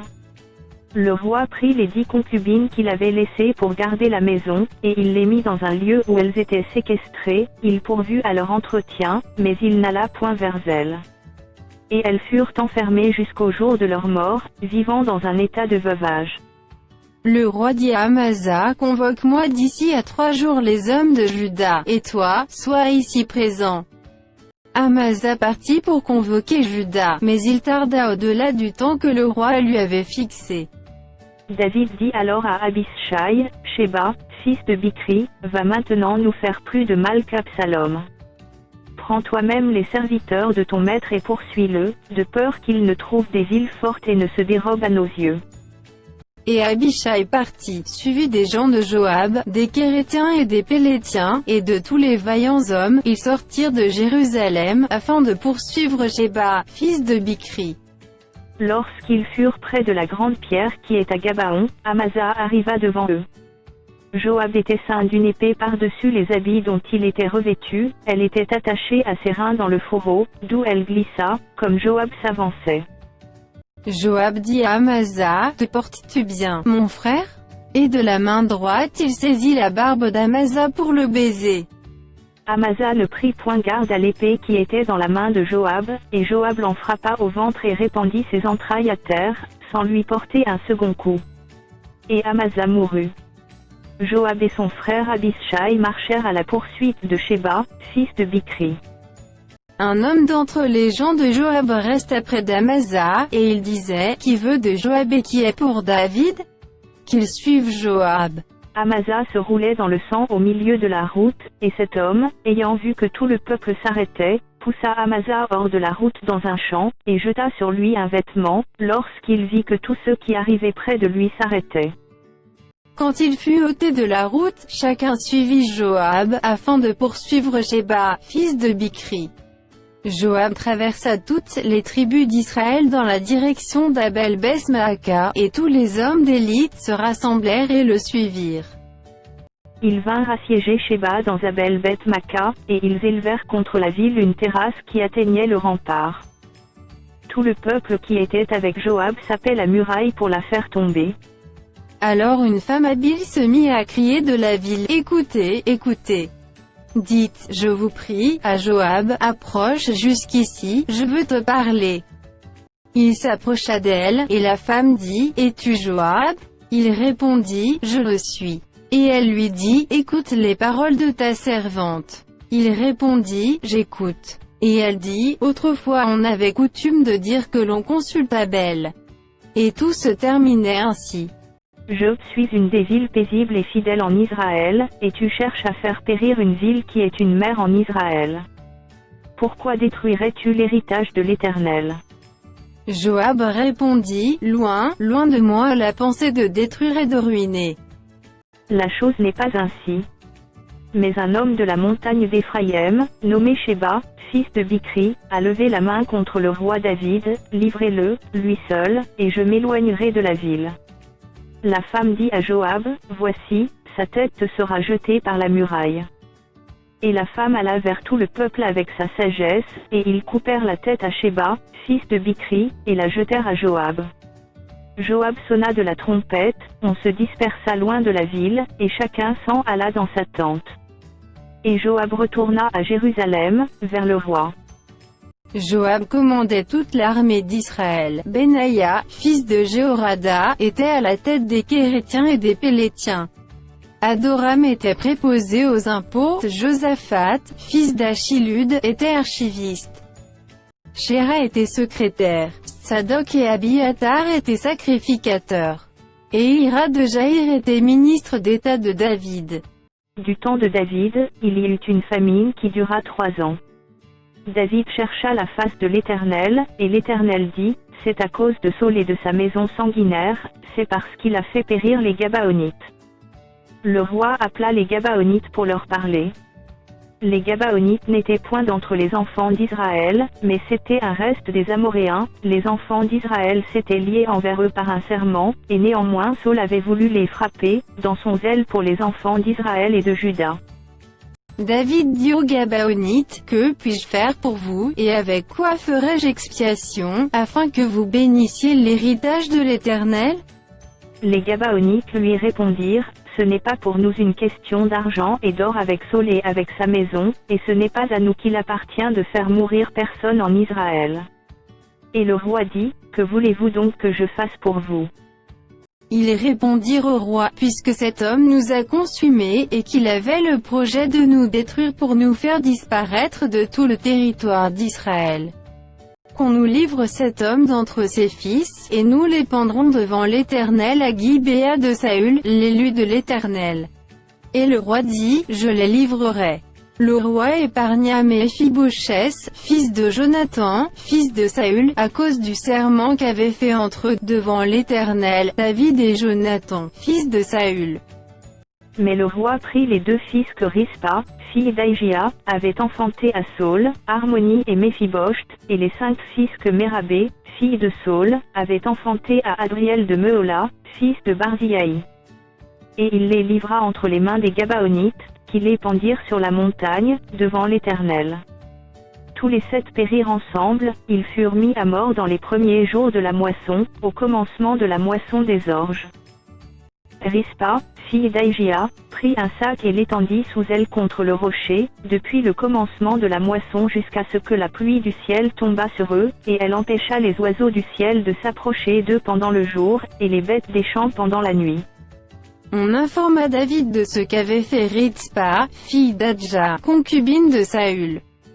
Et David alla prendre les os de Saül et les os de Jonathan, son fils, chez les habitants de Jabès en Galade, qui les avaient enlevés de la place de Beth-Shan, où les Philistins les avaient suspendus lorsqu'ils battirent Saül à Gilboa. Il emporta de là les os de Saül et de Jonathan, son fils, et l'on recueillit aussi les os de ceux qui avaient été pendus. On enterra les os de Saül et de Jonathan, son fils, au pays de Benjamin, à Séla, dans le sépulcre de Qui, père de Saül. Et l'on fit tout ce que le roi avait ordonné. Après cela, Dieu fut apaisé envers le pays. Les Philistins firent encore la guerre à Israël. David descendit avec ses serviteurs, et ils combattirent les Philistins. David était fatigué. Et Jishbi-Benob, l'un des enfants de Rapha, eut la pensée de tuer David. Il avait une lance du poids de 300 cycles d'airain, et il était ceint d'une épée neuve. Abishai, fils de Tserugia, vint au secours de David, frappa le Philistin et le tua. Alors les gens de David jurèrent, en lui disant, « Tu ne sortiras plus avec nous pour combattre, et tu n'éteindras pas la lampe d'Israël. » Il y eut encore, après cela, une bataille à Jéhobé avec les Philistins. Alors Sibecaï, le Scatite tua Saph qui était un des enfants de Rapha. Il y eut encore une bataille à Gob avec les Philistins. Et Elchanan, fils de Jaharéoreguin, de Bethléem, tua Goliath de Gath, qui avait une lance dont le bois était comme une ensouple de tisserand. Il y eut encore une bataille à Gath. Il s'y trouva un homme de haute taille, qui avait 6 doigts à chaque main et à chaque pied, 24 en tout, et qui était aussi issu de Rapha. Il jeta un défi à Israël, et Jonathan, fils de Shiméa, frère de David, le tua. Ces 4 hommes étaient des enfants de Rapha à Gath. Ils périrent par la main de David et par la main de ses serviteurs. David adressa à l'Éternel les paroles de ce cantique, lorsque l'Éternel l'eut délivré de la main de tous ses ennemis et de la main de Saül. Il dit, « L'Éternel est mon rocher, ma forteresse, mon libérateur. Dieu est mon rocher, où je trouve un abri, mon bouclier et la force qui me sauve, de ma haute retraite et mon refuge. Ô mon Sauveur, tu me garantis de la violence. Je m'écrie, loué soit l'Éternel. Et je suis délivré de mes ennemis. Car les flots de la mort m'avaient environné, les torrents de la destruction m'avaient épouvanté. Les liens du sépulcre m'avaient entouré, les filets de la mort m'avaient surpris. Dans ma détresse, j'ai invoqué l'Éternel, j'ai invoqué mon Dieu, de son palais, il a entendu ma voix, et mon cri est parvenu à ses oreilles. La terre fut ébranlée et trembla, les fondements des cieux frémirent, et ils furent ébranlés parce qu'il était irrité. Il s'élevait de la fumée dans ses narines, et un feu dévorant sortait de sa bouche, il en jaillissait des charbons embrasés. Il abaissa les cieux, et il descendit, il y avait une épaisse nuée sous ses pieds. Il était monté sur un chérubin, et il volait, il paraissait sur les ailes du vent. Il faisait des ténèbres une tente autour de lui, il était enveloppé d'amadou et de sombres nuages. De la splendeur qui le précédait s'élançaient des charbons de feu. L'Éternel tonna des cieux, le Très-Haut fit retentir sa voix. Il lança des flèches et dispersa mes ennemis, la foudre, et les mit en déroute.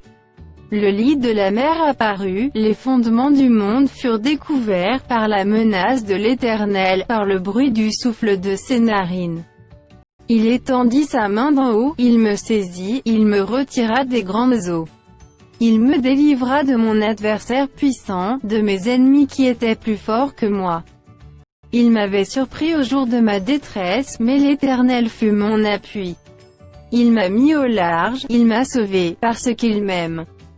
L'Éternel m'a traité selon ma droiture, il m'a rendu selon la pureté de mes mains. Car j'ai observé les voies de l'Éternel, et je n'ai point été coupable envers mon Dieu. Toutes ses ordonnances ont été devant moi, et je ne me suis point écarté de ses lois.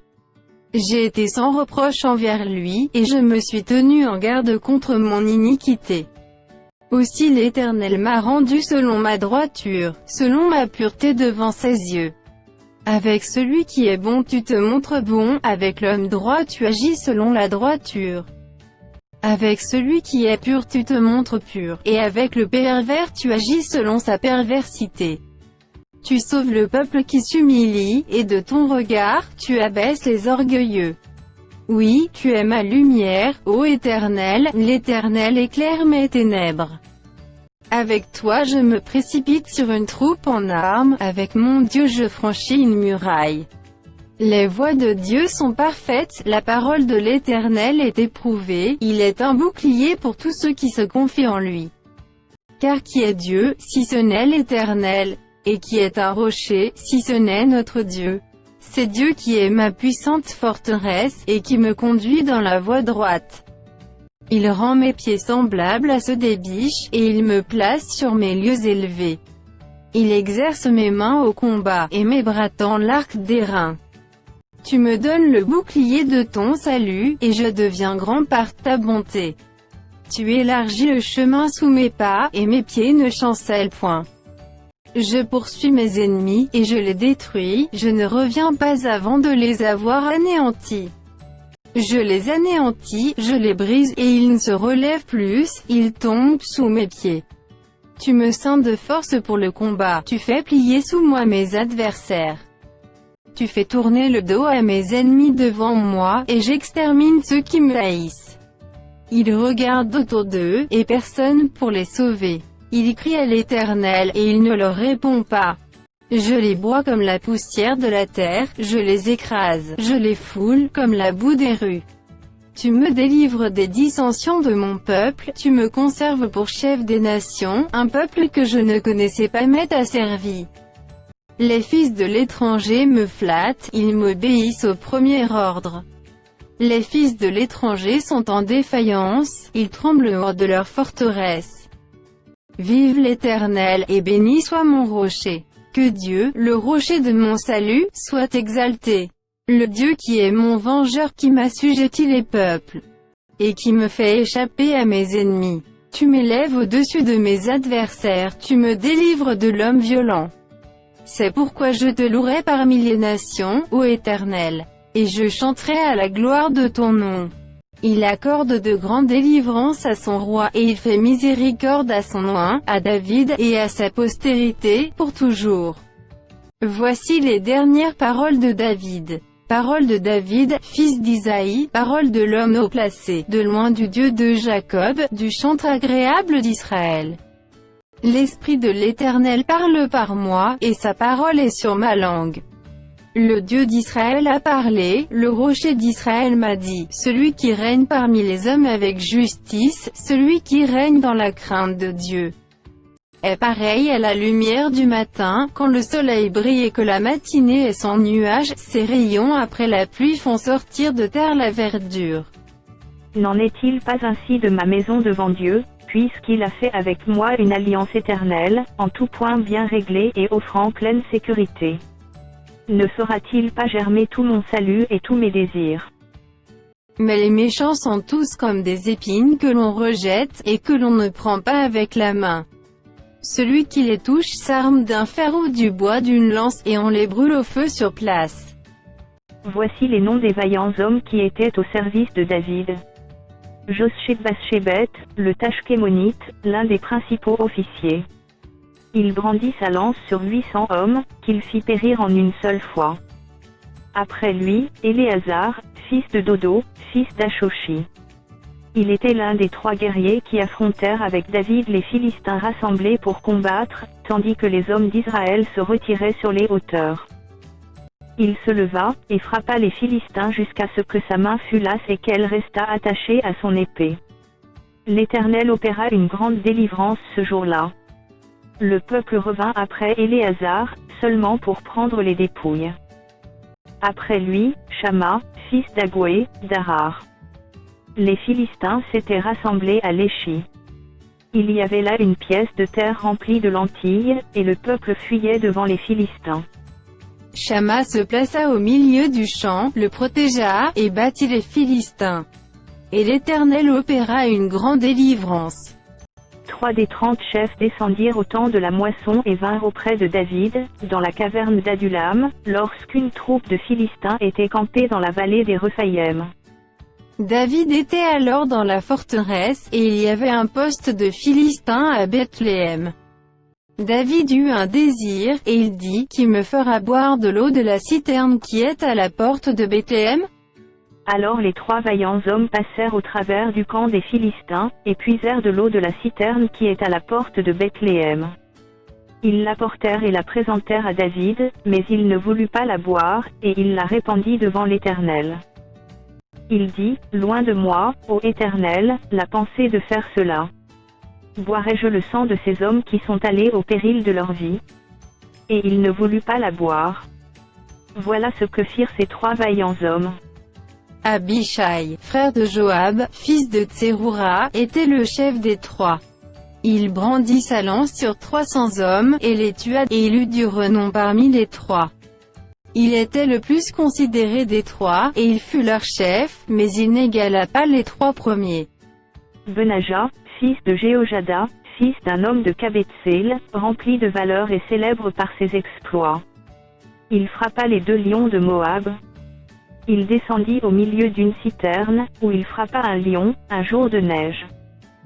Il frappa un Égyptien d'un aspect formidable et ayant une lance à la main, il descendit contre lui avec un bâton, arracha la lance de la main de l'Égyptien, et s'en servit pour le tuer.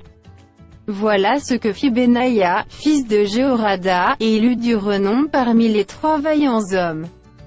Il était le plus considéré des 30, mais il n'égala pas les 3 premiers. David l'admit dans son conseil secret. Azaël, frère de Joab, du nombre des 30. Elchanan, fils de Dodo, de Bethléem. Shamma, de Harod. Elika, de Harod. Élé, de Pélès. Héra, fils d'Ikesh, de Tekoa. Abiezer, d'Anatoth. Mebounaï, de Husha. Salmon, d'Ashoach. Maharai, de Netopha. Éleb, fils de Bana, de Netopha. Itaï, fils de Ribaï, de Gibéa des fils de Benjamin. Benaïa, de Piraton. Idaï, de Nacha-Légasque. Abi Albonde, d'Araba. Azmaves, de Bartchoum. Eliashba, de Chalbon. Bénéjachen. Jonathan. Shamma, d'Arar. Achiam, fils de Shaharar, d'Arar. Eliphélès, fils d'Achasbaï, fils d'un Maacassion. Eliam, fils d'Achitophel, de Gilo. Etzeraï, de Carmel. Taharai, d'Arab. Djigéal, fils de Nathan, de Tsoba. Bani, de Gad. Tsélek, l'Ammonite. Naharai, de Béhéroth, qui portait les armes de Joab, fils de Tséoura. Héra, de Jéter. Gareb, de Jéter. Ouri, le Hétien. En tout 37. La colère de l'Éternel s'enflamma de nouveau contre Israël, et il excita David contre eux, en disant, « Va, fais le dénombrement d'Israël et de Juda. » Et le roi dit à Joab, qui était chef de l'armée et qui se trouvait près de lui, « Parcours toutes les tribus d'Israël, depuis Dan jusqu'à Beersheba, qu'on fasse le dénombrement du peuple, et que je sache à combien il s'élève. » Joab dit au roi, « Que l'Éternel, ton Dieu, rende le peuple 100 fois plus nombreux, et que les yeux du roi mon seigneur le voient. » Mais pourquoi le roi mon seigneur veut-il faire cela? Le roi persista dans l'ordre qu'il donnait à Joab et aux chefs de l'armée, et Joab et les chefs de l'armée quittèrent le roi pour faire le dénombrement du peuple d'Israël. Ils passèrent le Jourdain, et ils campèrent à Aroër, à droite de la ville qui est au milieu de la vallée de Gad, et près de Giseur. Ils allèrent en Galaad et dans le pays de Tarzimotchi. Ils allèrent à Danian, et aux environs de Sidon. Ils allèrent à la forteresse de Tyr, et dans toutes les villes des Éviens et des Cananéens. Ils terminèrent par le midi de Juda, à Beersheba. Ils parcoururent ainsi tout le pays, et ils arrivèrent à Jérusalem au bout de 9 mois et 20 jours. Joab remit au roi le rôle du dénombrement du peuple. Il y avait en Israël 800 000 hommes de guerre tirant l'épée, et en Juda 500 000 hommes. David sentit battre son cœur, après qu'il eut ainsi fait le dénombrement du peuple. Et il dit à l'Éternel, « J'ai commis un grand péché en faisant cela. Maintenant, ô Éternel, daigne pardonner l'iniquité de ton serviteur, car j'ai complètement agi en insensé. » Le lendemain, quand David se leva, la parole de l'Éternel fut ainsi adressée à Gad le prophète, le voyant de David. Va dire à David, ainsi parle l'Éternel, je te propose 3 fléaux, choisis-en un, et je t'en frapperai. Gad alla vers David, et lui fit connaître la chose, en disant, « Veux-tu 7 années de famine dans ton pays, ou bien 3 mois de fuite devant tes ennemis qui te poursuivront, ou bien 3 jours de peste dans ton pays? Maintenant choisis, et vois ce que je dois répondre à celui qui m'envoie. » David répondit à Gad, « Je suis dans une grande angoisse. Oh! Tombons entre les mains de l'Éternel, car ses compassions sont immenses, mais que je ne tombe pas entre les mains des hommes. » L'Éternel envoya la peste en Israël, depuis le matin jusqu'au temps fixé, et, de Dan à Beersheba, il mourut 70 000 hommes parmi le peuple. Comme l'ange étendait la main sur Jérusalem pour la détruire, l'Éternel se repentit de ce mal, et il dit à l'ange qui faisait périr le peuple, « Assez. Retire maintenant ta main. » L'ange de l'Éternel était près de l'aire d'Arava, le Jébusien. David, voyant l'ange qui frappait parmi le peuple, dit à l'Éternel, « Voici, j'ai péché. C'est moi qui suis coupable, mais ces brebis, qu'ont-elles fait?